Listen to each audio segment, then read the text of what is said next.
ಗುರುರ್ಬ್ರಹ್ಮ ಗುರುರ್ವಿಷ್ಣು ಗುರುರ್ದೇವೋ ಮಹೇಶ್ವರಃ ಗುರು ಸಾಕ್ಷಾತ್ ಪರಬ್ರಹ್ಮ ತಸ್ಮೈ ಶ್ರೀ ಗುರವೇ ನಮಃ. ಧ್ಯಾನ ಮೂಲ ಗುರುಮೂರ್ತಿ, ಪೂಜ್ಯ ಮೂಲ ಗುರುಪಾದ, ಮಂತ್ರ ಮೂಲ ಗುರುವಾಕ್ಯ, ಮುಕ್ತಿ ಮೂಲ ಗುರುಕೃಪಾ. ಸ್ತೋತ್ರಿಯ ಬ್ರಹ್ಮನಿಷ್ಠ ಸದ್ಗುರು ಬಸವಾನಂದರ ಪಾದಕಮಲಗಳಿಗೂ ಅವರ ಪ್ರತಿರೂಪದಂಥ ನಿಜಗುಣಪ್ಪನವರ ಪಾದಕಮಲಗಳಿಗೂ ನನ್ನ ದೀರ್ಘದಂಡ ಪ್ರಣಾಮಗಳನ್ನು ಸಲ್ಲಿಸುತ್ತಾ, ಸದ್ಗುರು ಮಾರ್ಥಂಡ ಸಾಬಯ ಸದ್ಗುರುಗಳ ಪಾದಕಮಲಗಳಿಗೂ ಹಾಗೂ ರಾಯಪ್ಪ ಸದ್ಗುರುಗಳ ಪಾದಕಮಲಗಳಿಗೂ ನನ್ನ ದೀರ್ಘದಂಡ ಪ್ರಣಾಮಗಳನ್ನು ಸಲ್ಲಿಸುತ್ತಾ, ಗುರು ಸ್ವರೂಪದಂತಹ ನನ್ನ ಪತಿದೇವರಿಗೂ ಕೂಡ ನನ್ನ ದೀರ್ಘದಂಡ ಪ್ರಣಾಮಗಳನ್ನು ಸಲ್ಲಿಸುತ್ತಾ, ಮನದಲ್ಲಿ ಸ್ಮರಿಸಿಕೊಳ್ಳುತ್ತಾ, ತಮ್ಮೆಲ್ಲರಿಗೂ ವಂದಿಸುತ್ತಾ, ಇವತ್ತಿನ ಕೈವಲ್ಯ ಪದ್ಧತಿ ಒಳಗೆ ಜ್ಞಾನ ಪ್ರತಿಪಾದನಾ ಸ್ಥಳದಲ್ಲಿ ಈಗ ನಮ್ಮ ವಿಚಾರ ಯಾವುದು ಅಂದ್ರೆ, ಇಷ್ಟೊತ್ತು ಇಂದ್ರಮ್ಮ ಪ್ರಬಣ್ಣ ಹಾಡಿದಂಥ ಹಾಡು 14ನೆಯ ಪದ. ಭವಮಾಲೆಗೊಳಗಾದೆನೆಂಬುದೇ ಪುಸಿ ನಿನ್ನ, ವಿವರಿಸಿ ನೋಡು ನೋಡಲೇ ಜೀವನೇ, ವಿವರಿಸಿ ನೋಡು ನೋಡಲೇ ಜೀವನೇ. ಎಷ್ಟು ಅದ್ಭುತವಾಗಿ ಹೇಳಿದಾರಲ್ಲ. ಯಾಕಂತಂದ್ರೆ ನೀನೇ ಪರಮಾತ್ಮ ಇದೆ, ಆ ಶಂಭುಲಿಂಗ ಸ್ವರೂಪನೇ ನೀನಿದ್ದೀಯಪ್ಪ. ಆದ್ರೆ ಆ ಶಂಭುಲಿಂಗ ಹೆಂಗಿದ್ದಾನ ಅಂತಂದ್ರೆ, ಆತ ಹುಟ್ಟುವವನಲ್ಲ, ಸಾಯುವವನಲ್ಲ, ಯಾವಾಗಲೂ ಇರುವಂಥವನು. ಅಂಥ ಸ್ವರೂಪ ನೀನಿದೆ.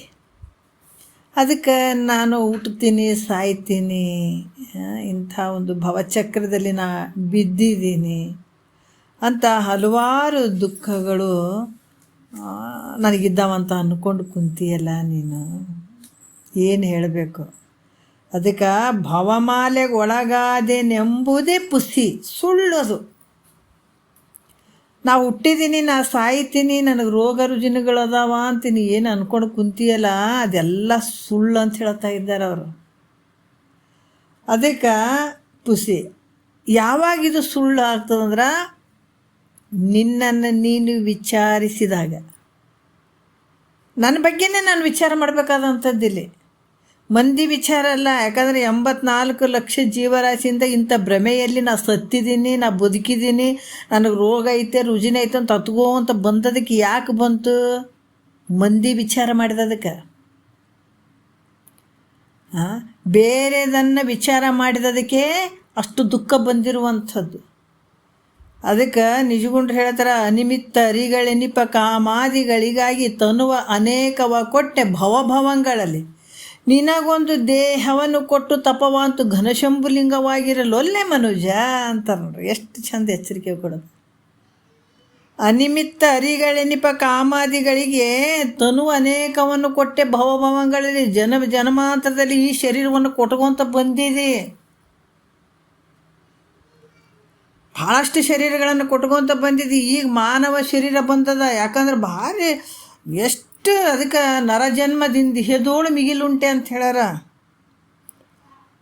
ಮಾನವ ಶರೀರಕ್ಕಿಂತ ದೊಡ್ಡದು ಏನಾರ ಐತೇನಂದ್ರೆ ಏನಿಲ್ಲ ಅಂತ ಜಗತ್ತಿನೊಳಗೆ. ಅಷ್ಟು ದೊಡ್ಡ ಅದ್ಭುತವಾದಂಥ ಶರೀರ ಇದು.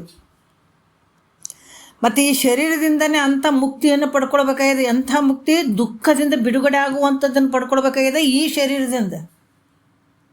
ಮತ್ತು ಇದನ್ನು ಹಂಗೆ ಬಿಟ್ಟುಬಿಟ್ಟಿವಿ ಅಂದರೆ ಎಷ್ಟು ಮೂರ್ಖತನ ಮುಂದಿಟ್ಟಂಗೆ ಆಗ್ತದಲ್ಲ ನಮ್ಗೆ. ಅದಕ್ಕೆ ಮಹಾತ್ಮರು ಹೇಳ್ತಾರ, ಈ ಶರೀರ ಬಂದುಬಿಟ್ಟದ, ಈಗ ನಿನ್ನನ್ನೇ ನೀನು ವಿಚಾರ ಮಾಡು, ಈ ಶರೀರ ನಿನಗಾಗಿ ಬಳಸ್ಕೋ. ಅದಕ್ಕೆ ಕಾಮಾದಿಗಳಿಗಾಗಿ ತನುವ ಕೊಟ್ಟೆ ಭವಭವಗಳಲ್ಲಿ, ಈ ಜನ್ಮಾಂತರದಲ್ಲಿ ಅನೇಕ ರೀತಿಯಿಂದ ಈ ಶರೀರಗಳನ್ನು ಕೊಟ್ಕೊಂತ ಬಂದಿದ್ದು, ನಿನಗಾಗಿ ಬಳಸಿ ಈ ಶರೀರವನ್ನು ಅಂತ ಹೇಳ್ತಾರವರು.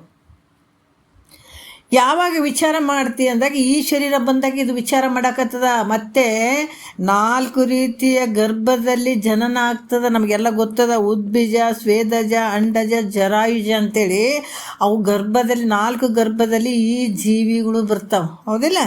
ಆದರೆ ಬೇರೆ ಅವಕ್ಕೆಲ್ಲ ತಮ್ಮಂತ ವಿಚಾರ ಮಾಡೋ ಶಕ್ತಿ ಐತೇನು ಅವಕ್ಕೆ ಅಂದರೆ ಇಲ್ಲ.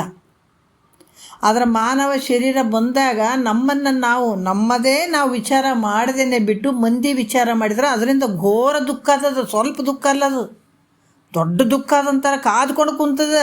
ನಮಗೇನೋ ಹಿಂದಿನ ಜನ್ಮದಾಗ ಏನಾರ ಒಂದು ಸ್ವಲ್ಪ ಪುಣ್ಯ ಮಾಡಿರ್ತೀವಿ, ಇವಾಗ ತಿನ್ನೋಕೆ ಉಣೋಕೆ ಕಡಿಮೆ ಇಲ್ಲ, ಭಾಳ ಚಂದ ಇದೀವಿ ರೀ, ನಾವು ಚಂದಿದ್ದೀವಿ, ನೀವು ಚಂದ ಇದೀವಿ. ಅವ್ರು ಭೇಟಿಯಾದಾಗ ನಾವು ಚಂದ ಇದೀವಿ ಅಂತೀನಿ, ಅವರು ನಾವೆಲ್ಲ ಭೇಟಿಯಾದಾಗ ಅವರು ಚಂದ, ನಾವು ಚಂದ್ರಿ ನೀವು ಚಂದ್ರಿ, ನಾವು ಚಂದ್ರಿ ನೀವು ಚಂದ್ರಿ, ಏನು ಚಂದ? ಹಾಂ, ಮುಂದೆ ದೊಡ್ಡ ಘೋರ ದುರಂತ ಕಾದ್ಕೊಂಡು ಕುಂತದಲ್ಲಿ. ಯಾವಾಗ? ನಿನ್ನನ್ನು ನೀ ತಿಳ್ಕೊಳ್ದೇ ಇದ್ದಾಗ. ಮತ್ತು ಏನು ಮಾಡಾವೀಗ ನೀನು ನೋಡ್ರಿ. ಅದಕ್ಕೆ ಅವ್ರು ಹೇಳ್ತಾರ, ಭವಮಾಲೆಗೊಳಗಾದೆ ನೆಂಬುದೇ ಪುಸಿ ನಿನ್ನ ವಿವರಿಸಿ ನೋಡಲೇ ಜೀವನೇ. ನಿನ್ನನ್ನು ನೀನು ವಿಚಾರ ಮಾಡಿ ನೋಡಪ್ಪ, ವಿವರಿಸಿ ನೀನು ಯೋಚನೆ ಮಾಡು ಅನ್ನುವಂಥದ್ದನ್ನು ಅವರು ಹೇಳ್ತಾರೆ. ಹಿಂದಿನ ಒಂದು ನುಡಿಯಲ್ಲಿ ಎಲ್ಲ ಹೇಳ್ದಂಗೆ ಆಗ್ಯದ.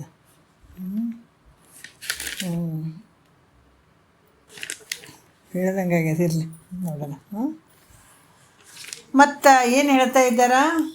84 ಲಕ್ಷ ಎಲ್ಲಿ ಗರ್ಭದಲ್ಲಿ ನೀವು ಹುಡ್ತೀನಿ, ನಾ ಸಾಯ್ತೀನಿ, ನಾ ಸಂಸಾರಿ ಇದೀನಿ, ನಾ ದುಃಖಿ ಇದೀನಿ ಅಂತ ನೀ ಏನು ಭಾವಿಸಿದೆಲ್ಲ ಅದು ಭಾಳ ತಪ್ಪೈತಪ್ಪ ಅಂತಾರೆ ಅವ್ರು. ಭಾಳ ತಪ್ಪು. ನಾನು ಯಾರಿದ್ದೀನಿ, ನನ್ನ ಸ್ವರೂಪ ಏನೈತೆ ಅಂತ ವಿಚಾರ ಮಾಡು ಫಸ್ಟ್. ಅದಕ್ಕೆ ಇದೇ ವಿಚಾರನೆ ಮೊನ್ನೆ ಬಂತು. ಯಾರು? ಶ್ರೀರಾಮಚಂದ್ರ ವಿಚಾರ ಮಾಡುವಂತ. ನೀನು ಯಾರು ಹೇಳೋಕ್ಕೆ ಬರಲಿಲ್ಲ ಆತ. ದಶರಥನ ಮಗ ಅಂದ, ಅಯೋಧ್ಯೆ ನಗರದ ಅರಸ ಅಂತಂದ, ಸೀತಾಪತಿ ಅಂದ, ಕೌಶಲ್ಯನ ಪುತ್ರ ಅಂದ. ನಿನ್ನ ಹೆಂಡ್ತಿ ಯಾರಂತ ಕೇಳಿದ್ರೆ ಹೇಳ್ಬೇಕು, ನಿಮ್ಮ ಅಪ್ಪ ಯಾರು ಅಂತ ಕೇಳಿದ್ರೆ ಹೇಳ್ಬೇಕು, ನೀ ಯಾವ ಊರಿನ ಅರಸ ಅಂತ ಹೇಳಿದ್ರೆ ನಾನು ಯಾವುದು ಕೇಳಿಲ್ಲ, ನೀನು ಯಾರು ಅಂತ ಕೇಳಕತ್ತೀನಿ ಅಂದಾಗ ಉತ್ತರನೇ ಇರಲಿಲ್ಲ ಶ್ರೀರಾಮಚಂದ್ರಗೆ. ಅಂಥ ಒಂದು ಭಗವಂತನ ಸ್ವರೂಪ ಆದಂಥ ಶ್ರೀರಾಮಚಂದ್ರ ಈ ಭೂಮಿಗೇನು ಬಂದನೆಲ್ಲ ಶರೀರ ತೊಟ್ಕೊಂಡು ಆತಗೆ ದಿಕ್ಕು ತಪ್ಪಿಗ್ಯದ ನೋಡ್ರಿ. ಹಾಂ, ಅಂಥ ಒಂದು ಭಗವಂತನ ಸ್ವರೂಪ ಶ್ರೀರಾಮಚಂದ್ರ. ಯಾಕೆ ಅವ್ರಿಗೇನು ತಿಳಿದಿರಲಿಲ್ಲ ಅನ್ನಂದ್ರೆ ತಿಳಿದಿತ್ತು. ಯಾಕಂದ್ರೆ ಭಗವಂತನ ಸ್ವರೂಪ ಇದ್ದಂಥ ನನ್ನಂಥ ಮನುಷ್ಯನ ಶರೀರ ತೊಟ್ಕೊಂಡು ಈ ಭೂಮಿಗೆ ಬಂದು ನನ್ನನ್ನು ನಾ ಮರ್ತ್ಕೊಂಡಿನಿ ಅಂದಾಗ ನೀವೆಲ್ಲ ಯಾವ ಲೆಕ್ಕ ಅಂತ ಹೇಳಿದಾರೆ ಅವ್ರು. ಅಷ್ಟೇ ಹೇಳಕ್ಕೆ ಬಂದಿದ್ದದು. ಅದಕ್ಕೆ ಮತ್ತೆ ಹಂಗ ಬಂದು ಉಂಡು ಸತ್ತು ಹೋಗೋದಲ್ಲಪ್ಪ. ಸದ್ಗುರುವಿನ ಪಾದಕ್ಕೆ ಶರಣಾಗತನಾಗಿ ನಾನು ಯಾರಿದ್ದೀನಿ ಅಂತ ತಿಳ್ಕೊಂಡಾಗ ನೀ ಧನ್ಯನಾಗ್ತಿದಿ. ಅದು ಹೆಂಗೆ ಧನ್ಯ ಆಗ್ತಿದೆ? ಸದ್ಗುರುಗಳ ಪಾದಕ್ಕೆ ಬಿದ್ದಾಗ ಧನ್ಯ ಆಗ್ತಿದೆ. ಪಾದಕ್ಕೆ ಬಿದ್ದು ಈ ವಿಚಾರಗಳನ್ನು ಆತನ ಒಂದು ಕೃಪಾಶೀರ್ವಾದ ಪಡ್ಕೊಂಡು ಇಂಥ ಗೂಢವಾದಂಥ ವಿಚಾರಗಳನ್ನು ನೀ ತಿಳ್ಕೊಂಡು ಗೆದ್ದು ಬಿಡ್ಬೇಕಾಗ್ತದೆ. ಮತ್ತು ಅದಕ್ಕೆ ಅಂಥ ಶ್ರೀರಾಮಚಂದ್ರ ಇಲ್ಲರಿ ನಾವು ಅಟ್ಟೆ ಓದ್ಕೊಂಡು ಇಟ್ಟೆ ತಿಳ್ಕೊಂಡು ಮಾಡ್ತೀವಿ ಅಂತಂದ್ರೆ ಇವತ್ತೆಲ್ಲರೂ ಜ್ಞಾನಿಗಳು ಆಗ್ತಿದ್ರು. ಹಂಗೆ ಮಾಡೋಕ್ಕೆ ಬರೋಂಗಿಲ್ಲಪ್ಪ. ಗುರುವಿನ ಮುಖಾಂತರ ಸತತ ಶ್ರವಣ ಮನನ ನಿಧಿಧ್ಯಾಸನ ಮಾಡಬೇಕು.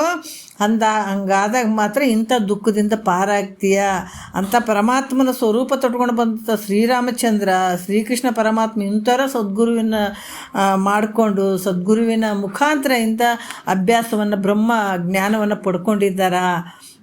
ಅಲ್ಲ ನೀನು ಯಾವ ಲೆಕ್ಕ ಅಂತ ಈ ಒಂದು ಆದರ್ಶ ವಿಚಾರ ಹೇಳೋದಕ್ಕಾಗಿ ಹಂಗೆಲ್ಲ ಬಂದರು. ಅವ್ರು ಆ ಅವತಾರದಾಗ ಬಂದಿದ್ದಾರೆ. ಈಗ ಅವರೇನು ಮಾಡಿರಲಿಲ್ಲ ಅಂದ್ರೆ ನಾವು ಕೆಲವು ಗುರುಗಳು ಮತ್ತು ಉದಾಹರಣೆ ಕೊಡಬೇಕಾಗ್ತದೆ ನೋಡ್ರಿ. ಈಗ ಗುರುವಿನ ಮುಖಾಂತರ ಯಾಕೆ ಕಲಿಬೇಕ್ರಿ? ಮತ್ತು ನಮ್ಮಲ್ಲಿ ಗ್ರಂಥಗಳದ ಓದ್ಕೊಂಡ್ರೆ ಆಗ್ತದಲ್ರಿ ಅಂತ ಇಂಥವ್ರಿಗೆ ನಾವು ಅಲ್ಲಿ ಉದಾಹರಣೆ ಕೊಟ್ಟು ಹೇಳೋಕ್ಕೂ ಬರ್ತದೆ ನೋಡ್ರಿ. ಶ್ರೀರಾಮಚಂದ್ರ ಮತ್ತು ಶ್ರೀಕೃಷ್ಣ ಪರಮಾತ್ಮನ ಅವತಾರಿಗಳಾದಂಥವರೇ ಸದ್ಗುರುವಿನ ಪಾದಕ್ಕೆ ಶರಣಾಗತನಾಗಿ ಇಂಥ ಬ್ರಹ್ಮಜ್ಞಾನವನ್ನು ಪಡ್ಕೊಂಡಿದ್ದಾರ ಅಂತ ನಾವು ಉದಾಹರಣೆ ಹೇಳೋಕ್ಕೂ ಆದರ್ಶವಾಗಿ ಹೇಳೋಕ್ಕೂ ಬರ್ತದೆ ಅನ್ನುವಂಥ ವಿಚಾರದಲ್ಲಿ ನಮ್ಗೆ ತೋರಿಸಿದಂಥದ್ದು. ಅದಕ್ಕೆ ಇಲ್ಲಿ ಭಗವಂತ ತೇರಿಗಳ ರೂಪದಲ್ಲಿ ಗ್ರಂಥಗಳನ್ನು ಕೊಟ್ಟಿದ್ದಾನೆ. ಪ್ರಾಕ್ಟಿಕಲ್ ರೂಪದಲ್ಲಿ ಇಂಥವೆಲ್ಲ ನಾವು ಬ್ರಹ್ಮಾಂಡದಲ್ಲಿ ನೋಡೋಕ್ಕೆ ಸಾಧ್ಯ ಅದ. ಇಲ್ಲಾಂದರೆ ಹೆಂಗೆ ಗೊತ್ತಾಗ್ತಿತ್ತು? ಅದಕ್ಕೆ ಇಲ್ಲಿ ಕೂಡ ಹೇಳ್ತಾರೆ, ಯಾವಾಗ ನಿನ್ನನ್ನು ನೀನು ವಿಚಾರ ಮಾಡಿದಾಗ ಇದೆಲ್ಲ ಗೊತ್ತಾಗ್ತದಪ್ಪ. ಇಲ್ಲ ಅಂತಂದ್ರೆ ಇದು ನೀ ದುಃಖದಿಂದ ಬಿಡುಗಡೆ ಆಗಕ್ಕೆ ಸಾಧ್ಯ ಇಲ್ಲ ಅಂತ ಹೇಳಿ, ನೀನು ನಿನ್ನನ್ನು ವಿಚಾರ ಮಾಡದೇ ಇದ್ರೆ ಇದೇನಾಗ್ತದ, ಈ ದೃಶ್ಯವಾಗಿರುವಂಥ ದೇಹ, ಆಮೇಲೆ ಈ ಅನಾತ್ಮ ವರ್ಗಗಳೇನದಾವ ಇವು ನಿಜವಾದ, ಇವೆಲ್ಲ ಅನಾತ್ಮ ವರ್ಗಗಳೇ ನಾನಂತ ತಿಳ್ಕೊಂಡಿದ್ದೀನಿ. ಈ ದೃಶ್ಯವಾಗಿರುವಂಥ ದೇಹಗಳು ಏನು ಮಾಡ್ಕೊಂಡಿದೆ, ಅನಾತ್ಮ ವರ್ಗ, ಇವೆಲ್ಲ ನಾನು ಅಂತಲೇ ತಿಳ್ಕೊಂಡಿದ್ದೆಪ್ಪ. ಅದಕ್ಕೆ ಈ ರೀತಿ ತಿಳ್ಕೊಂಡದಕ್ಕಾಗಿ ನೀ ದುಃಖಿಯಾಗಿದ್ದಿ, ಸಂಸಾರಿಯಾಗಿದ್ದಿ ನೀನು. ಮತ್ತಿದು ಸತ್ಯ ಐತೇನಂದ್ರೆ ಅಲ್ಲ, ಭ್ರಮ ಆಗ್ಯದ, ಭ್ರಮಜ್ಞಾನ. ಇದು ಭ್ರಮಜ್ಞಾನ ಆಗಿರುವಂಥದ್ದು, ನಿಜವಾದ ಜ್ಞಾನ ಅಲ್ಲ. ಇವೆಲ್ಲವನ್ನು ಬೇರ್ಪಡಿಸಿದಾಗ ಅನಾತ್ಮ ವರ್ಗ ಮತ್ತು ಆತ್ಮ ಇವೆರಡನ್ನು ಬೇರ್ಪಡಿಸ್ಬೇಕಾಗ್ಯದ. ಆವಾಗ ಏನಾಗ್ತದ ಅಂತಂದ್ರೆ, ಶ್ರೀಕೃಷ್ಣ ಭಗವಂತನಿಂದ ಕರ್ಣನು ಇಲ್ಲೇನಾಗ್ತದ, ಶ್ರೀಕೃಷ್ಣ ಭಗವಂತನಿಂದ ಕರ್ಣನು ತಾನು ಕುಂತಿ ಪುತ್ರ ಅಂತ ತಿಳಿದ ಮೇಲೆ ಶ್ರೀಕೃಷ್ಣನಿಂದನೇ ಗೊತ್ತಾಗ್ತದ ಯಾರಿಗೆ, ಕರ್ಣಗ ತಾನು ಕುಂತಿ ಪುತ್ರ ಇದ್ದೀನಿ ಅಂತ ಗೊತ್ತಾಗ್ತದೆ. ಆವಾಗ ರಾಧಾಪುತ್ರ ಅಂತ ಏನು ಭಾಳ ತಿಳ್ಕೊಂಬಿಟ್ಟಿದ್ನಲ್ಲ, ಅದು ರಾಧಾಪುತ್ರ ಅನ್ನುವಂಥದ್ದು ಸುಳ್ಳಾಗಿ ಹೋಗ್ಬಿಡ್ತದೆ ನೋಡ್ರಿ. ಯಾವಾಗ ಶ್ರೀಕೃಷ್ಣ ಪರಮಾತ್ಮನಿಂದ ಆತ ಕುಂತಿ ಪುತ್ರ ಅಂತ ಯಾವಾಗ ತಿಳ್ಕೊಳ್ತಾನೆ, ಅವ ರಾಧಾಪುತ್ರ ಅನ್ನುವಂಥದ್ದು ಸುಳ್ಳಾಗ್ತದೆ. ಹಾಗೆ ಶ್ರೀ ಗುರು ಶಾಸ್ತ್ರ ಮತ್ತು ಸ್ವಾನುಭಾವ, ಸತ್ಶಾಸ್ತ್ರ ಮತ್ತು ಸ್ವಾನುಭಾವ, ಸದ್ಗುರು ಇರಬೇಕು, ಶ್ರೋತ್ರಿಯ ಬ್ರಹ್ಮನಿಷ್ಠ ಸದ್ಗುರು ಇರಬೇಕು, ಅಲ್ಲಿ ಸತ್ಶಾಸ್ತ್ರ ಇರಬೇಕು, ಮತ್ತು ಸ್ವಾನುಭಾವ ಇರಬೇಕು. ಈ ಮೂರು ಭಾಳ ಮುಖ್ಯ. ಬರೇ ಗಿಣಿಪಾಠ ಮಾಡಿದ ಹೇಳ್ದಂಗಲ್ಲ, ಸ್ವಾನುಭಾವ ಇರಬೇಕಿದ್ರಲ್ಲಿ. ಗುರುವಿನ ಮುಖಾಂತರ ತಿಳಿದತ್ತಾಗಿರಬೇಕು.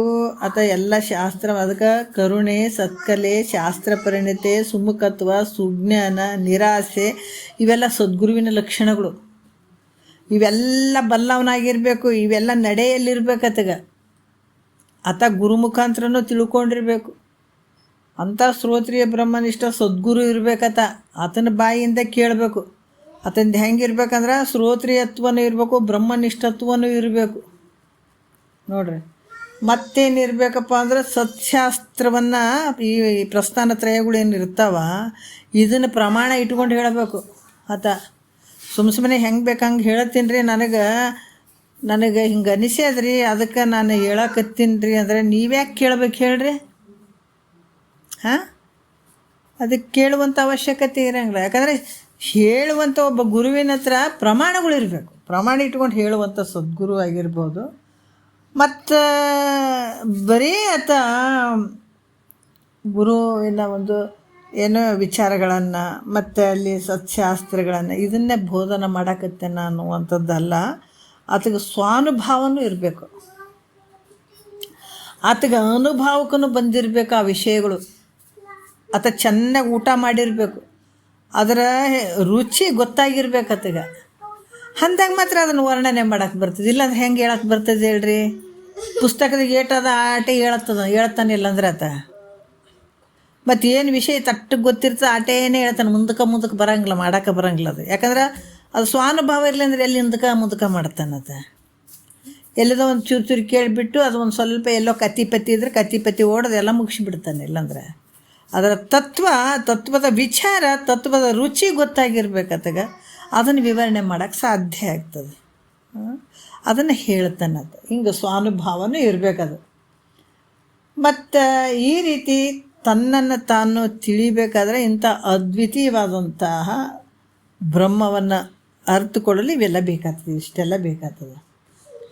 ಮತ್ತು ಯಾವಾಗ ಇದು ಬ್ರಹ್ಮ ಜ್ಞಾನ ನಿನಗಾಯಿತು, ಶ್ರೀಗುರು ಆಮೇಲೆ ಸ್ವಾನುಭಾವ ಸತ್ಶಾಸ್ತ್ರಗಳ ಮುಖಾಂತರ ಆ ದ್ವಿತೀಯ ಬ್ರಹ್ಮನನ್ನು ಅರ್ಥಕೊಂಡಾಗ ಇಲ್ಲಿ ನಾ ಕರ್ತ, ನಾ ಭೋಗ್ತ, ನಾ ಸಂಸಾರಿ, ನಾ ದುಃಖಿ, ನಾ ಸಾಯುವವನು, ನಾ ಹುಟ್ಟುವವನು, ನನಗೆ ರೋಗ ರುಜಿನಗಳದಾವ ಅಂತ ಏನು ಇವೆಲ್ಲ ಹಲವಾರು ದುಃಖಗಳು ಇರ್ತಾವಲ್ಲ ಅವೆಲ್ಲ ಮಿಥ್ಯೆ ಆಗಿ ಹೋಗ್ಬಿಡ್ತದೆ. ಅವಾಗ ಮಿಥ್ಯೆ ಆಗ್ತದೆ. ಇಲ್ಲಾಂದ್ರೆ ಸಾಧ್ಯನೇ ಇಲ್ಲ. ಅದರಿಂದ ನೀನೇನು ಮಾಡಬೇಕು, ನಾನು ಯಾರಿದ್ದೀನಿ ಅಂತ ಅರ್ಥ ಮಾಡ್ಕೊಳ್ಬೇಕು, ತಿಳ್ಕೊಳ್ಬೇಕು, ಈ ವಿಚಾರ ಮಾಡಬೇಕಾಗ್ತದೆ. ಈ ವಿಚಾರ ಮಾಡದೆ ಇದ್ದಾಗ ಈ ಒಂದು ಏನಂತಂದ್ರೆ ಬ್ರಹ್ಮ ಜ್ಞಾನ ಇದು ಅಳವಡಂಗಿಲ್ಲ, ವಿಚಾರ ಮಾಡಲೇಬೇಕಾಗ್ತದೆ. ಆವಾಗ ಏನಾಗ್ತದಂದ್ರೆ ಭವಮಾಲೆಗೆ ಒಳಗಾದೇನು ಎಂಬುದು ಪುಸಿ ಆಗ್ತದೆ. ಅವಾಗ ಪುಸಿ ಆಗ್ತದೆ. ನಾ ಸಾಯ್ತಾ ಇದ್ದೀನಿ ಅನ್ನುವಂಥದ್ದು ಇವೆಲ್ಲ ಸುಳ್ಳಾಗಿಬಿಡ್ತಾವೆ ಯಾವಾಗ ಸದ್ಗುರು ಮುಖಾಂತರ ತಿಳ್ಕೊಂಡಾಗ. ಎಷ್ಟು ಆನಂದ ಐತಲ್ಲ. ಮತ್ತು ಒಂದನೇ ನುಡಿ ನೋಡೋಣ. ಮೊದಲ ಏನು ಮಾಡಬೇಕು ಅಂದರೆ ಕೆಲವು ವಿಚಾರಗಳನ್ನು ಹೇಳ್ತಾರೆ. ಇದು ಭವಮಾಲೆಗೆ ಒಳಗಾದೇನು ಎಂಬುದೇ ಪುಸಿನಿಂದ ನಾನು ವಿವರಿಸಿ ನನ್ನನ್ನು ನಾನು ವಿಚಾರ ಮಾಡಬೇಕಾದಾಗ ಏನು ಮಾಡ್ಬೇಕು ಮೊದಲು ಅಂತ ಕೇಳಿದ್ರೆ ಫಸ್ಟಿಂದ ಹೇಳ್ತಾರೆ ಅವರು. ಏನು ಹೇಳ್ತಾರೆ ಒಂದನೇ ನುಡಿಯಲ್ಲಿ, ಮೊದಲ ಚಿಂತೆ ಬಿಡಪ್ಪ. ಯಾವ ಚಿಂತೆ ಬಿಡು?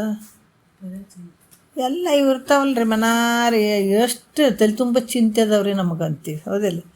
ಎಲ್ಲನೋ ಒಂದು ಶಾಸ್ತ್ರ ಐತ್ರಿ, ಗುರುಗಳಿಗೆ ಹೇಳಕತ್ತಾರ ಅಂದ್ರೆ ಏನು ಮಾಡೋದ್ರಿ, ಕೇಳ್ಯಾರ ಏನು ಮಾಡಬೇಕು, ತಲೆ ತುಂಬ ಚಿಂತೆ ಅವಂತೀವಿ. ಆ ಚಿಂತೆಗೆ ಹೆಂಗ್ರಿ ನಮ್ಗೆ ತಲೆಗೆ ಹೋಗ್ತದ, ನಮಗೆ ಚಿಂತೆ ಆಗ್ಯದ್ರಿ ಅಂತ ಹೇಳ್ತೀವಿ. ಅದಕ್ಕೆ ಮಹಾತ್ಮರು ಹೇಳ್ತಾರೆ, ನಿನಗೊಬ್ಬರಿಗೆ ಅಲ್ಲಪ್ಪ ಚಿಂತೆ, ಮಹಾತ್ಮರಿಗೆ ಬಿಟ್ಟಿಲ್ಲ ಈ ಚಿಂತೆಗಳು. ಅವರು ಹಿಡ್ಕೊಂಡ್ರೆ ಬೇಕಾದ ಚಿಂತೆಗೆ ಸಾಯ್ಬೋದಾಗಿತ್ತು. ಮನುಷ್ಯನಾಗ ಹುಟ್ಟಿ ಬಂದದ್ದೇ ಚಿಂತೆ, ಸುಖ, ದುಃಖ ಇವೆಲ್ಲವುಗಳ ಒಂದು ಮಿಶ್ರಣದಿಂದನೇ ಹುಟ್ಟಿ ಬಂದಿರುವಂಥದ್ದು. ಮತ್ತು ಇಲ್ಲಿ ಬಂದು ಏನೋ ಅಂತಾರಲ್ಲ, ಬೆಟ್ಟದ ಮೇಲೊಂದು ಮನೆಯ ಮಾಡಿ ಮುರುಗಗಳಿಗೆ ಅಂಜಿದೊಡೆಯಂತಯ್ಯ, ಸಮುದ್ರದ ದಡದಲ್ಲೊಂದು ಮನೆಯ ಮಾಡಿ ತೆರೆನೊರೆಗಳಿಗೆ ಅಂಜಿದೊಡೆಯಂತಯ್ಯ ಅಲ್ಲ, ಸಂತೆಯಲ್ಲೊಂದು ಮನೆಯ ಮಾಡಿ ಶಬ್ದಕ್ಕೆ ನಾಚಿದೊಡೆಯಂತಯ್ಯ. ಮಹಾತ್ಮರು ಭಾಳ ಜನ ಅಲ್ಲ, ಈ ಶರೀರ ತೊಟ್ಕೊಂಡು ಬಂದಿಕೇಸಿ ನಮಗೆ ದುಃಖ ಅದಂತ ಹಂಚ್ಕೊಂಡು ಕುಂತ್ರೆ ಆಗ್ತದೇನ? ಸಾಧ್ಯ ಇಲ್ಲ. ಅದಕ್ಕೆ ಮಹಾತ್ಮರು ಹೇಳ್ತಾರ, ಬಂದಿದೆ ನೀ ಹೆದರಬೇಡ, ಏನೇ ಕಷ್ಟ ಬಂದರೆ ಹೆದರಬೇಡ, ಎದುರಿಸುವಂಥ ಶಕ್ತಿ ಇಟ್ಕೊಳ್ಬೇಕು. ಯಾಕೆ ಮನುಷ್ಯ ಶರೀರ ಬಂದದ್ದು ಸುಖ ದುಃಖಗಳಿಂದ ಬಂದದ, ಮತ್ತು ವಲ್ಲ ಅಂದ್ರೆ ಕೇಳ್ತದ ಅನ್ನೋದು ಮನುಷ್ಯ ಉಣಿಸ್ತದೆ. ಅದಕ್ಕೆ ಮೊದಲ ನೀ ಚಿಂತೆಯನ್ನು ಬಿಟ್ಟು ಮೊದಲು ಶಾಂತನಾಗಬೇಕಂದ್ರೆ ಶಾಂತವಾದಂಥ ಬುದ್ಧಿಯಲ್ಲೇ ವಿಚಾರಗಳು ನಿನಗೆ ತಿಳಿಯುವಂಥದ್ದು. ಮನಸ್ಸು ಗದ್ದಲಕ್ಕೆ ಹಾಕ್ಕೊಂಡ್ರೆ ಈ ವಿಚಾರಗಳು ತಲೆಗೆ ಹತ್ತಂಗಿಲ್ಲ. ಯಾವುದಕ್ಕೆ ಇರ್ಬೋದು, ಇಲ್ಲಿ ಶ್ರೀಮಂತನೂ ಇದನ್ನೇ ಜೀವನ ಮಾಡ್ಬೇಕಾಗ್ತದ, ಇದೇ ಪಂಚಭೂತಗಳನ್ನು ಇಟ್ಕೊಂಡೇ ಜೀವನ ಮಾಡಬೇಕಾಗ್ತದ, ಬಡವಾದರೂ ಕೂಡ ಇದೇ ಪಂಚಭೂತಗಳಿಂದನೇ ಜೀವನ ಮಾಡಬೇಕಾಗ್ತದೆ. ಎಲ್ಲರೂ ಇರೋದು ಇಲ್ಲೇ ಹೌದಲ್ಲ. ಹಾಗಾಗಿ ಇಲ್ಲಿ ಕೂಡ ಹೇಳ್ತಾರ, ಮನಸ್ಸು ಶಾಂತವಾಗಿ ಇಟ್ಕೋ, ಬಾರದು ಬಪ್ಪದು ತಪ್ಪದು. ಏನು ಬರ್ಬೇಕಾಗ್ಯದ ಬರ್ತದ, ಹೋಗ್ಬೇಕಾಗ್ಯದ ಹೋಗ್ತದ. ಅದಕ್ಕೆ ಹಿಂದಲ್ದು ನೆನೆಸಬಾರ್ದು. ಅದಕ್ಕೆ ಸದಾ ಅರಿವಿಲಿ ನಡಿತಮ್ಮ ಮುಂದ, ಅದು ಮರಿಬೇಕು ಆದುದಯಿಂದ. ಅದು ಮಾಡಲಿಲ್ಲ ಇದು ಮಾಡಲಿಲ್ಲ, ಕಂಗ ಮಾಡಬೇಕಾಗಿತ್ತು ಕಿಂಗ್ ಮಾಡಬೇಕಾಗಿತ್ತು ಅಂತ ಇವನ್ನೆಲ್ಲ ತೆಗೆದು ಹಾಕಿ ಬಿಡು ಆ ಕಡೆ. ಹಿಂದಲ್ದು ಯೋಚನೆ ಮಾಡಬೇಡ, ಮುಂದಲ್ದು ಬಯಸಬೇಡ. ಕಂಗ ಆಗಬೇಕಾಗಿತ್ತು ಕಿಂಗ್ ಆಗ್ಬೇಕಾಗಿತ್ತು, ಇದು ಯಾವುದು ಬಯಸಬೇಡ. ಈಗ ಏನಾದ ಅದನ್ನು ಸಂತೃಪ್ತಿಯಾಗಿ ಜೀವನ ಮಾಡೋದು, ಅದೇ ನಿಜವಾದ ಜೀವನ ಅಲ್ಲ. ಅದಕ್ಕೆ ಇಲ್ಲಿ ಕೂಡ ಹೇಳ್ತಾರೆ, ಯಾವುದು ಇಂದ ಮುಂದಲ್ದು ನೀನು ಯೋಚನೆ ಮಾಡೋಕ್ಕೆ ಹೋಗಂಗಿಲ್ಲಪ್ಪ,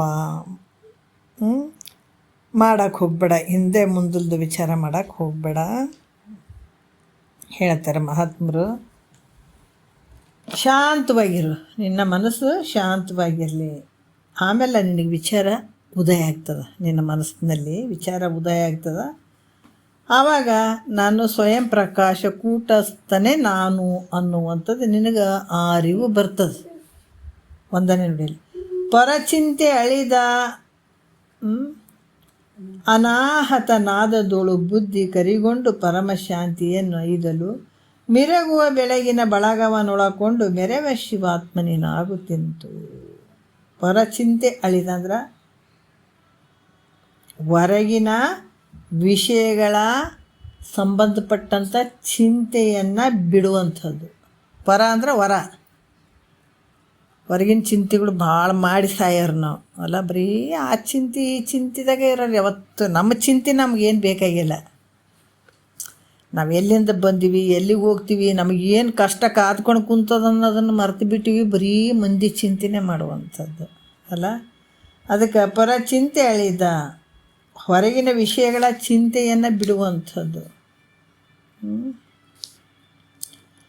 ಈ ರೀತಿಯಾಗಿ ಇಲ್ಲೇನು ಹೇಳ್ತಾ ಇದ್ದಾರ, ಭಾಳಷ್ಟು ವಿಚಾರಗಳನ್ನು ಹೇಳ್ತಾರೆ.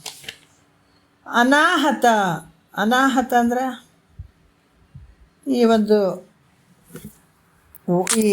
ಇಲ್ಲಿ ಹೃದಯದಲ್ಲಿ ಹೊಡಿತದೆ ನೋಡ್ರಿ, ಟಕ ಟಕ ಟಕ ಟಕ ಅಂತ ಹೇಳ್ಬಿಟ್ಟು ಆ ರೀತಿ ಒಡೆಯದೇ ತೋರುವಂಥದ್ದು ಅನಾಹತ. ನಾದದಳು ಅಂದ್ರೆ ಓಂಕಾರ ನಾದದಲ್ಲಿ ಮನಸ್ಸು ದೃಢ ಈ ವಿಚಾರಗಳನ್ನು ಅವರು ಹೇಳ್ತಾರೆ 1ನೇ ನುಡಿಯಲ್ಲಿ. ಏನು ಹೇಳ್ತಾರ, ಹಗ್ಗದ ಅಜ್ಞಾನ ಆಗ್ಯದ. ಹೆಂಗಾಯಿತು, ಹಗ್ಗ ಬಿದ್ದದು ಅಲ್ಲ. ಹಗ್ಗ ಬಿದ್ದದ, ಅಲ್ಲಿ ಯಾವ ಭ್ರಾಂತಿ ಆಯಿತು ನಮಗೆ? ಹಗ್ಗದಲ್ಲಿ ಹಾವಿನ ಭ್ರಾಂತಿ ಆಗ್ಯದ, ಹೌದಿಲ್ಲ? ಹಗ್ಗದಾಗ ಹಿಂಗೆ ಹಿಂಗೆ ಹಿಂಗೆ ಹಿಂಗೆ ಹಿಂಗೆ ಬಿದ್ದದ. ಅದಕ್ಕೆ ನಾವು ಒಂದು ಸಲ ವಿಚಾರ ಹೇಳಿ ಅನುಭವಕ್ಕೆ ಬರೋದು ಹೆಂಗಂದ್ರೆ, ಹಗ್ಗ ನೋಡ್ಬಿಟ್ಟೆ ಹಗ್ಗ ಐತಿ ಬಿಡ್ರಿ ಅಂತ ಹೋಗೋರ್ನು ಇರ್ತೀವಿ, ಇಲ್ಲ ಅಂತಿಲ್ಲ. ಕೆಲವು ಸಲ ಭಯ ಆಗಿರ್ತದಲ್ಲ, ಕೆಲವ್ರಿಗೆ ಆದವ್ರಿಗೆ ಗೊತ್ತಿರ್ತದೆ. ಅದು ನಮ್ಮ ಮನೆ ಬಳಿ ಒಂದು ಹಂಗೆ ಇತ್ತು, ಹೇಳಿದ್ದೀನಿ ನಾನು. ಇದು ಒಂದು ಮಾತು ಒಂದು ಸ್ವಲ್ಪ ಸಿಂಪಲ್ಲಾಗಿ ಹೇಳ್ಕೊಂಡು ಹೋಗ್ತೀನಿ, ಎಷ್ಟು ಭಯ ಆಗಿತ್ತು ಮನುಷ್ಯರಿಗಂತ. 7 ಗಂಟೆ ಟೈಮಿಗೆ ಇವ್ರು ಬಂದರು ಆಫೀಸ್ದಿಂದ. ನಮ್ಮ ಮನ್ಯಾಗ ಅಡುಗೆ ಮಾಡ್ತಿದ್ದೆ, ಬಂದುಬಿಟ್ಟು ಅಲ್ಲಿ ಏನೋ ಐತೆ ಅಂದ್ಬಿಟ್ರು. ಅವ್ರು ಎಂದೂ ಹಂಗೆ ಅನ್ಲಾರ್ದವ್ರು ಏನೈತಿ ಏನೈತೆ ಅಂದೆ. ಪಟಕ್ಕನ ಹೇಳ್ತಿರ್ಲಿಲ್ಲ ಅವರು. ಏನೈತೆ ಅಂದೆ, ಇಲ್ಲ ಅಲ್ಲಿ ಚಪ್ಪಲ್ ಬಿಡೋ ರೂಮಲ್ಲಿ ಏನೋ ಐತೆ ಅಂದರು. ಯಪ್ಪ ಏನೈತೆ ಅಂತೇಳಿಬಿಟ್ಟು ಕೇಸಿ, ಅಲ್ಲ ನೀನು ನೋಡ್ಬೇಕಾದ್ರೆ ಅಂದರು. ಹೋಗಿ ನೋಡ್ತೀನಿ, ಸ್ವಲ್ಪ ಕತ್ತಲಿತ್ತು. ಅಷ್ಟು ಬೆಳಕಿರಲಿಲ್ಲ, ಅಷ್ಟು ಕತ್ತಲಿರಲಿಲ್ಲ, ಹಂಗಿತ್ತದು ಆ ರೂಮ್. ಅಂದ್ರೆ ಮುಂದೆ ಚಪ್ಪಲ್ ಬಿಡೋದು. ಅಷ್ಟು ಬೆಳಕಿಲ್ಲ, ಅಷ್ಟು ಕತ್ತಲಿಲ್ಲ. ಆ ಕಿಟಕಿ ಒಳಗೆ ನೋಡೋಂದ್ರು, ಕಿಟಕಿ ಮೇಲೆ ನೋಡೋಂದ್ರು. ನೋಡಿದೆ ನಾನು. ನೋಡಿದ್ಗೇ ಒಂದು ಎಡೆ ಎತ್ಕೊಂಡು ಕುಂತಂಗೆ ಆಗ್ಯದ. ಹಾವು ಎಡೆ ಎತ್ಕೊಂಡು ಕುಂತಂಗೆ ಆಗ್ಯದ. ಯಪ್ಪ ಸತ್ತಿನಪ್ಪ ಅಂದೆ ನಾನು. ಮೊದಲು ಬಾಗಿಲು ಹಾಕಿಬಿಡ್ರಿ, ಒಳಗೆ ಬಂದಿತ್ತು ಅಂತೀನಿ. ಮೊದಲು ಬಾಗಿಲು ಹಾಕ್ರಿ ಅಂದೆ. ಆ ಥರ ನಡ್ಕತ್ತಿಬಿಟ್ಟೆ ನೋಡ್ರಿ. ಫುಲ್ಲು ನಡ್ಕ. ಯಾ ಕೆಲಸ ಬೇಡ, ಏನು ಬೇಡ, ನಡ್ಕ. ಕಿಟಕಿ ಪಿಡಕಿ ಎಲ್ಲ ಹಾಕ್ರಪ್ಪ, ಎಲ್ಲ ಮುಚ್ಚ್ರಿ ಅಂತ ಹೇಳಕತ್ತೀನಿ. ಆಮೇಲೆ ಇವರು ಫೋನ್ ಮಾಡ್ರಪ್ಪ ನಿಮ್ಮ ಆಫೀಸ್ದಾಗ ಯಾರಿಗಾರ ಫೋನ್ ಮಾಡ್ರಿ ಅಂದಾಗ ಇವರು ಫೋನ್ ಮಾಡಿದರು ಸೆಕ್ಯೂರಿಟಿಗೆ. ಫೋನ್ ಮಾಡಿದಾಗೇ, ನೋಡು ಈ ಮನೆಯಲ್ಲಿ ನಾವು ಚಪ್ಪಲ್ ಬಿಡೋರ ರೂಮಲ್ಲಿ ಹಾವು ಐತೆ ದೊಡ್ಡದು, ಅದಕ್ಕೆ ಒಂದು ಕೋಲ್ ತೊಗೊಂಡು ಬರ್ರಿ, ಅದನ್ನು ಹೊಡೆದಾಕ್ಬಿಡ್ರಿ ಅಂತಂದ್ರಿ ಅವರು. ಆಯ್ತು ಫೋನ್ ಮಾಡಿ ಹೇಳಿದ್ಗೇ ಅವರು ದೊಡ್ಡ 2 ಕೋಲ್ ತೊಗೊಂಡು ಬಂದರು. ಎಲ್ಲ ಸರ್ ಅಂದ್ರೆ ಅಲ್ಲಿ ಕಿಟಕಿಯಾಗ ನೋಡ್ರಿ ಅಂದ್ರೆ ಅವರಿಗೆ ಕೂಡ ಹಾವಂತಲೇ ಕಂಡದದು. ದೊಡ್ಡ ಸರ್ಪ ಮಾಡ್ಕೊಂಡು ಹಿಂಗೆ ಕುಂತಂಗೆ ಆಗಿಬಿಟ್ಟದ. ಅವ್ರಿಗೆ ಹಾವು ಐತ್ರಿ ಅಂತಂದ್ರು ಅವರು. ಆಯ್ತು ಫುಲ್ಲಿ ಎದುರು ಬಿಟ್ಟಿವಿ. ನಾವು ಬಾಗ್ಲಿನೇ ತೆಗಿಯೋದು ಬೇಡ, ಅವ್ರು ಹೊಡೆದ ಕೇಸ್ ಹಂಗೆ ಹೋಗ್ಲಪ್ಪ ನಮಗೆ ಮತ್ತು ಒಳಗೆ ಬಂದಿತ್ತಂತ ನಾ ಭಯ ಮಾಡ್ಕೊಂಡು ಫುಲ್ಲು ನಡ್ಕ ಶುರು ಆಗಿಬಿಟ್ಟಿತ್ತು. ಅಷ್ಟು ನಡ್ಕ ಶುರು ಆಗಿತ್ತು. ಅವರು ಬಡ್ಗೆ ತೊಗೊಂಡು ಜೋರಾಗಿ ಹೊಡೆದಿದ್ದಾರೆ. ಆದರೆ ಕೆಳಗೆ ರಪ್ಪತ್ತೆ ಬಿತ್ತು. ಏನಂದ್ರೆ ಅವು ಚಪ್ಪಲ್ಗಳಿತ್ತು, ಪ್ಲಾಸ್ಟಿಕ್ ಚಪ್ಪಲ್ಗಳಂದ್ರೆ ಸೇಮ್ ಅದೇ ಕಲರ್. ಅದು ಇಡೋದ್ರಾಗ ಆ ಥರ ವ್ಯತ್ಯಾಸ ಆಗಿಬಿಟ್ಟು ಸರ್ಪ ಕಂಡಂಗೆ ಆಗಿಬಿಟ್ಟಿತ್ತದು. ಆಮೇಲೆ ಅವರು ಅಂದ್ರೆ ಸರ್ ಅಲ್ಲ ಸರ್ ಈ ಥರ ಚಪ್ಪಲ್ ಅದ ಅಂದ್ರೆ ಅದು ಭಯ ಮಾಡ್ಕೊಂತದ್ದು 1 ತಾಸು ಫುಲ್ ಮೈ ನಡ್ಕ ಇತ್ತು ನನಗೆ. ಯಾಕೆ ಕೆಲವೊಂದು ವಿಚಾರಗಳು ನೋಡ್ರಿ, ಭ್ರಮೆ ಅನ್ನುವಂಥದ್ದು ಹೆಂಗಾಗ್ತದೆ, ಅದು ಸಣ್ಣ ಭ್ರಮೆ ನಮ್ಗೆ. ಆ ಚಪ್ಪಲಿನಲ್ಲಿ ಹಾವಿನ ಭ್ರಾಂತಿ ಆದದ್ದೇ 1 ತಾಸು ಸುಧಾರಿಸ್ಕೊಳಕ್ಕಾಗಿಲ್ಲ ನನಗೆ. ಹಾವು ಅಂತ ಹೇಳಿಬಿಟ್ಟು ಅಂದ್ರೆ ಇದು ದೊಡ್ಡ ಭ್ರಾಂತಿ ಆಗ್ಯದಂದ್ರೆ 84 ಲಕ್ಷ ಜೀವರಾಶಿಗಳಲ್ಲಿ ಬಂದರೂ ಕೂಡ ಈ ಭ್ರಮೆ ನಿವೃತ್ತಿ ಹೆಂಗಾಗ್ತದೆ ಹೇಳ್ರಿ? ಆಗ್ತಾನೇ ಇಲ್ಲ ಇದಕ್ಕೆ. ಮತ್ತು ಇದು ದೊಡ್ಡ ಭ್ರಮೆ ಅದಲ್ಲ. ಇದು ಯಾವ ಕಾಲಕ್ಕೆ ನಿವೃತ್ತಿ ಆಗ್ತಿದೆ? ಇದು ದೊಡ್ಡ ಭ್ರಮೆ ಇದು. ಅದಕ್ಕೆ ಇಂಥ ದೊಡ್ಡ ಭ್ರಮೆಯನ್ನು ನಾವು ಕಳ್ಕೊಳ್ಬೇಕಾಗಿತ್ತು. ಈ ಭ್ರಮೆಯಿಂದ ನಾವು ಹೊರಗೆ ಬರಬೇಕಾಗಿತ್ತು ಅಂತಂದ್ರೆ ಸತತ ನಾನು ಯಾರು ಇದ್ದೀನಿ ಅಂತ ಗುರು ಮುಖಾಂತರ ಇದಕ್ಕೆ ಸಮಯ ಕೊಟ್ಟು ಪ್ರಯತ್ನ ಮಾಡಿದಾಗ ನೀವು ದುಃಖದಿಂದ ಬಿಡುಗಡೆ ಆಗ್ತಿದೆ. ಇಲ್ಲಂದ್ರೆ ಈಗೇನು ದುಃಖದಿಂದ ನೀನು ಹೆಂಡತಿ ಮಕ್ಕಳು ಸಂಸಾರ ಅಂತ ಕೂತ್ಕೊಂಡಿಯಲ್ಲ, ಜನ್ಮಾಂತರದಲ್ಲಿ ದೊಡ್ಡ ಅದಾವ ಇನ್ನು ಮುಂದೆ. ಇದು ಒಂದೇ ಅಲ್ಲ, ಇದೇ ಹೆಂಡ್ತಿ ಮಕ್ಕಳು ಈಗ ಆಗ್ಯಾರ ಅಂತ ತಿಳ್ಕೊಬೇಡಪ್ಪ. ಹಿಂದೂ ಕೂಡ ಬೇರೆ ಬೇರೆ ಹೆಂಡ್ರ ಮಕ್ಕಳನ್ನ ಬಿಟ್ಟು ಬಂದತ್ತಿದ್ದೀನಿ ನೀನು. ಹೆಣ್ಮಕ್ಳು ಗಂಡದವ್ರನ್ನ ಬಿಟ್ಟು ಬಂದಾರ ಅದಾರ, ಗಂಡದವ್ರು ಹೆಂಡತಿಯವ್ರನ್ನ ಬಿಟ್ಟು ಬಂದಿದ್ದಾರೆ, ಇಂಥ ಮಕ್ಕಳನ್ನ ಬಿಟ್ಟು ಬಂದಿದ್ದಾರೆ, ಇಂಥ ತಾಯಿ ತಂದಿನ ಎಲ್ಲ ಭಾಳ ಇವೇ ಆಗ್ಯಾವ. ಜನ್ಮಾಂತರದಲ್ಲಿ ಯಾವ ಜನ್ಮನ ತೊಗೊಳ್ರಿ ನೀವು, ನಾಯಿ ನರಿ ಜನ್ಮನ ತೊಗೊಳ್ರಿ, ಮನುಷ್ಯರ ಜನ್ಮರ ತೊಗೊಳ್ರಿ, ಯಾವ ಜನ್ಮ ತೊಗೊಂಡ್ರು ಕೂಡ ಇಂಥ ಮಕ್ಕಳನ್ನ ಮರಿಗಳನ್ನ ಎಲ್ಲ ಇದ್ರಾಗ ಓಲಾಡಿ ಸತ್ಕೊಂತ ಬಂದದ್ದು ಅಂದ್ರು ಕೂಡ ಇನ್ನು ಬುದ್ಧಿ ಇಲ್ಲನ ನಿನಗೆ? ಮಹಾತ್ಮರು ಎಷ್ಟು ಚಂದ ಹೇಳ್ದು, ಇನ್ನು ಬುದ್ಧಿ ಬೇಡವೇನ್ರಿ ನಿಮ್ಗೆ? ಈಗಾರ ತಿಳ್ಕೊಳ್ರಿ, ಮಾನವ ಶರೀರ ಬಂದುಬಿಟ್ಟದ. ಅದಕ್ಕೆ ಎಚ್ಚರಿಕೆ ಮಾತು ಹೇಳ್ತಾರೆ ನೋಡ್ರಿ. ಹಾಗಾಗಿ ಇಲ್ಲಿ ಕೂಡ ಏನು ಹೇಳ್ತಾರೆ, ಅಂಥ ಒಂದು ಭೀತಿ ಹಗ್ಗದ ಜ್ಞಾನದಿಂದ ಎದರಿಂದ ಇದು ನಿವೃತ್ತಿ ಆಗ್ತದ? ಹಗ್ಗದೊಳಗಡೆ ಹಾವಿನ ಭ್ರಾಂತಿ ಆಗ್ಯದಂದ್ರೆ ಆ ಭ್ರಾಂತಿ ಹೋಗ್ಬೇಕಾದ್ರೆ ಯಾವುದರಿಂದ ಆಗ್ತದಂತಂದರೆ ಆ ಭ್ರಾಂತಿ ಬೇರೆ ಯಾವುದರಿಂದ ಭ್ರಾಂತಿ ಆಗ್ಯದಪ್ಪ. ಹಗ್ಗದಲ್ಲಿ ಭ್ರಾಂತಿ ಆಗ್ಯದಂದ್ರೆ ನಾವು ದೂರ ಕೂತ್ಕೊಂಡು ಪೂಜೆ ಮಾಡಕತ್ತೀವಿ ಅಂದ್ರೆ ಭ್ರಾಂತಿ ಒಯ್ತೇನ? ಯೋಗಗಳನ್ನು ಮಾಡಕತ್ತೀವಿ ಅಂದ್ರೆ ಭ್ರಾಂತಿ ಒಯ್ತೇನ? ಪೂಜೆ ಪುರಸ್ಕಾರಗಳನ್ನು ಜಪ ತಪ ಮಾಡಕತ್ತೀವಿ ದೂರ ಕುಂತಂದ್ರೆ ಭ್ರಾಂತಿ ಒಯ್ತೇನೆ. ನೋಡ್ರಿ, ಸೂಕ್ಷ್ಮ ಐತೆ ನೋಡ್ರಿ ವಿಚಾರಗಳು. ದೂರ ಕುಂತು ಭ್ರಮೆ ಆಗ್ಯದ, ಹಗ್ಗದಲ್ಲಿ ಭ್ರಾಂತಿ ಆಗ್ಯದ, ದೂರ ಕುಂತಕೇಸಿ ನಾವು ಪೂಜೆ ಮಾಡಕತ್ತೀವಿ ಅಂದ್ರೆ ಭ್ರಾಂತಿ ಒಯ್ತೇನು? ಯೋಗಗಳನ್ನು ಮಾಡಕತ್ತೀವಿ ಅಂದ್ರೆ ಭ್ರಾಂತಿ ಒಯ್ತೇನು? ಅಲ್ಲಿ ಜಪ ತಪ ಮಾಡಕತ್ತೀವಿ ಭ್ರಾಂತಿ ಒಯ್ತಂದ್ರೆ ಒಯ್ತೇನ್ರಿ? ಇಲ್ಲ ಗುಳಿಗೆ ಪಳಿಗೆ ನುಂಗಕತ್ತೀವಿ ದೂರ ಕುಂತು ಆ ಭ್ರಾಂತಿ ಒಯ್ತೇನ್ರಿ? ಮತ್ತು ಯಾವಾಗ ಹೋಯ್ತದ ಭ್ರಾಂತಿ? ಯಾವಾಗ ಹೋಗ್ತದ? ಅದನ್ನು ವಿಚಾರ ಮಾಡಿದಾಗ ಅದು ಹಾವಾಯಿತು, ಹಗ್ಗ ಆಯಿತು, ಆ ಹಗ್ಗ ಆದ್ರೆ ಅದು ಹಾವಾದ್ರೆ ಅಲುಗಾಡ್ತಿತ್ತು, ಮುಂದಕ್ಕೆ ಹೋಗ್ತಿತ್ತು, ಮತ್ತು ಅದು ಹೋಗವಲ್ದು, ಇಷ್ಟೇ ನಿಂತದಂದ್ರೆ ಅದು ಹಾವು ಇರಲಿಕ್ಕಿಲ್ಲ, ಇದು ಏನೋ ಹಗ್ಗ ಇರ್ಬೋದು ಅಂತ ಯಾವಾಗ ವಿಚಾರ ಮಾಡ್ತಾನೆ ಆವಾಗ ಹಾವಿನ ಭ್ರಾಂತಿ ಹೋಗಿ ಹಗ್ಗದ ಒಂದು ಜ್ಞಾನ ಆಗ್ತದೆ. ಮತ್ತು ಆ ಭ್ರಾಂತಿ ಹೋಗ್ಬೇಕಾದ್ರೆ ಯಾವುದರಿಂದ ಭ್ರಾಂತಿ ಆಗ್ಯದ? ಹಗ್ಗದಿಂದ ಭ್ರಾಂತಿ ಆಗ್ಯದ. ಮತ್ತು ಹಗ್ಗದ ಜ್ಞಾನ ಆದಾಗೆ ಭ್ರಾಂತಿ ಹಾವಿನ ಭ್ರಾಂತಿ ಹೋಗ್ತದೆ. ಅದು ಹಗ್ಗದಿಂದನೇ ಭ್ರಾಂತಿ ಆಗ್ಯದ, ಹಗ್ಗದ ಜ್ಞಾನದಿಂದನೇ ಈ ಭ್ರಾಂತಿ ಹೋಗ್ಬೇಕಾಗ್ಯದ. ಅರ್ಥ ಆಯ್ತಲ್ಲ? ಈಗ ನಮಗೇನಾಗ್ಯದ, ನಮ್ಮ ಸ್ವರೂಪದಲ್ಲಿ ಭ್ರಾಂತಿ ತೋರ್ಯದ, ಸ್ವರೂಪದ ಜ್ಞಾನದಿಂದನೇ ಭ್ರಾಂತಿ ಹೋಗ್ಬೇಕಾಗ್ಯದ. ಇಲ್ಲಾಂದ್ರೆ ಏನು ಮಾಡಿದ್ರು ಹೋಗಂಗಿಲ್ಲ. ಇದನ್ನು ನಾವು ಅರ್ಥ ಮಾಡ್ಕೋಬೇಕು. ಅದಕ್ಕೆ ಏನು ಹೇಳ್ಯಾರ, ಅದು ಮಾಡಿಕೆ ಸಾಯಕ್ಕೆ ಹೋಗ್ಬಿಡ್ರಪ್ಪ, ಈ ಜ್ಞಾನವನ್ನು ಮೊದಲು ತಿಳ್ಕೊಳ್ರಿ ಅಂತ ಹೇಳುವಂಥದ್ದು ಜ್ಞಾನಿಗಳು. ಯಾಕೆ? ಹಗ್ಗದ ಜ್ಞಾನದಿಂದನೇ ಹಾವಿನ ಭ್ರಾಂತಿ ಹೋಗ್ತದೆ. ಹಗ್ಗದ ಅಜ್ಞಾನದಿಂದ ಹಗ್ಗದ ಅಜ್ಞಾನದಿಂದನೇ ಭ್ರಾಂತಿ ಆಗ್ಯದ, ಹಗ್ಗದ ಜ್ಞಾನದಿಂದ ಭ್ರಾಂತಿ ಹೋಗ್ತದ. ಮತ್ತು ಅದನ್ನೇ ವಿಚಾರ ಮಾಡ್ಲಾರ್ದ ನಾವು ಎಲ್ಲೋ ಕುಂತ್ಕೇಸಿ ಜಪ ತಪ ಮಾಡ್ತೀನಿ ರೀ ಅಂದ್ರೆ ಹೋಗ್ತದ ಅನ್ನೋದು? ಏನು ಮಾಡಿದ್ರೆ ಹೋಗ್ತದ್ರಿ? ಸದ್ಗುರುವಿನ ಮುಖಾಂತರ ಶ್ರವಣ ಮನನ ನಿಧಿಯಾಸನ ಮಾಡಿ ನಿನ್ನನ್ನು ನೀ ವಿಚಾರ ಮಾಡಿದಾಗ ಇದು ಭ್ರಾಂತಿ ಹೋಗ್ತದ. ಹೊರತಾಗಿ ನೀ ಏಸು ಜನಮರ ಮಾಡ್ಕೊತಬ್ಬ ಇದು ಹೋಗಂಗಿಲ್ಲಪ್ಪ ಅಂತ ಹೇಳ್ತಾರೆ ಅವರು. ಅದಕ್ಕೆ ಇಲ್ಲಿ ಕೂಡ ಭಾಳ ವಿಚಾರಗಳನ್ನು ಹೇಳ್ತಾರೆ. ಮತ್ತು ಇನ್ನೂ ಒಂದು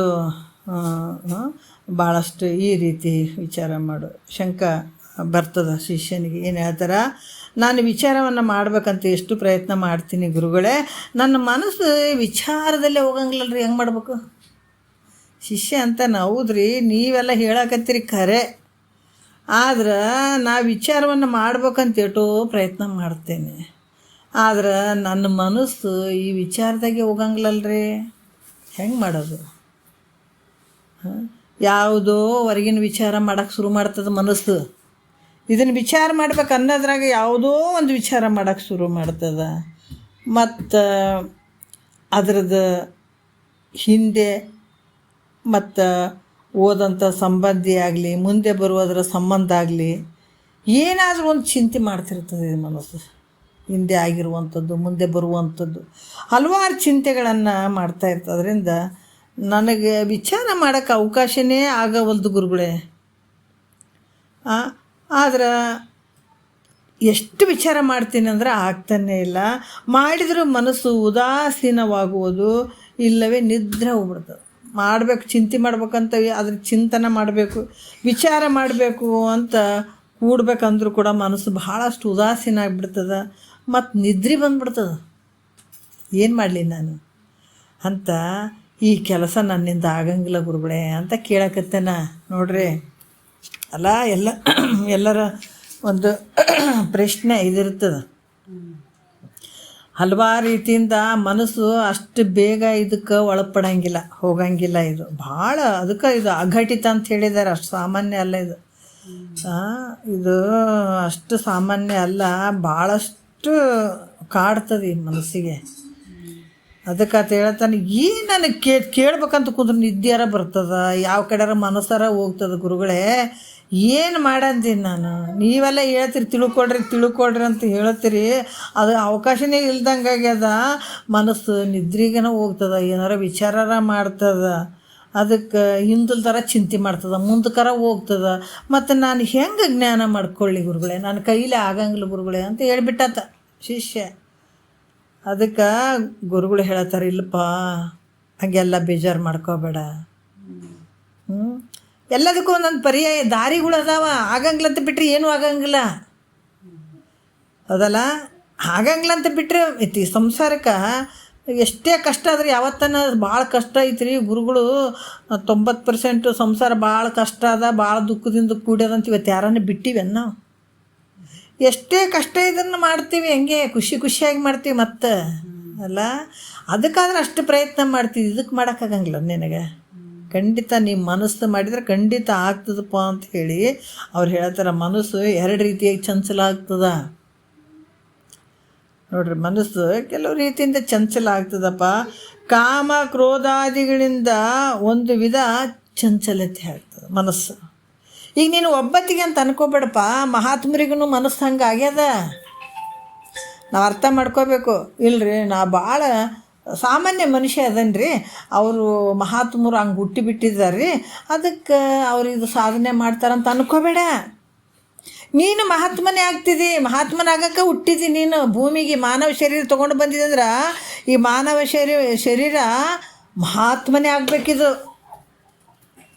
ಮಾನವ ಶರೀರ ಏನು ತೊಟ್ಕೊಂಡು ಬಂದಿದೆಯಲ್ಲ, ಮಹಾತ್ಮರು ಅಷ್ಟೇ ಮಹಾತ್ಮರಾಗ್ಯಾರ ಅಂತ ಅನ್ಕೋಬೇಡ. ಮಹಾತ್ಮರ ಶರೀರ ಹೆಂಗೆ ಮಹಾತ್ಮ ಆಗಿಬಿಟ್ಟದೋ, ನಿನ್ನ ಶರೀರ ಕೂಡ ಮಹಾತ್ಮನೇ ಆಗ್ಬೇಕಾಗ್ಯದ.